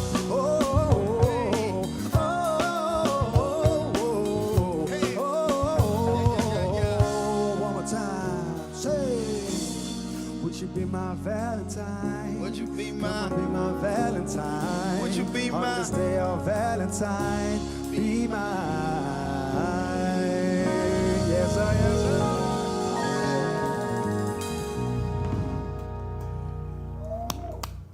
Wow. Amazing. Keanu Harker and King Smasher definitely smashed that song. Smashed it to pieces. We absolutely love that. And I hope today you felt like our Valentine, because we felt so much love from everybody. The Swallows, Gary Player, everyone. We love you guys. See you tomorrow. It's the weekend, baby. Woo. Mwah.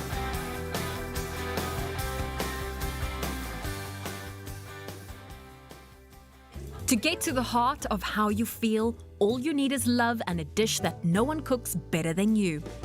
Made with Love by Clover.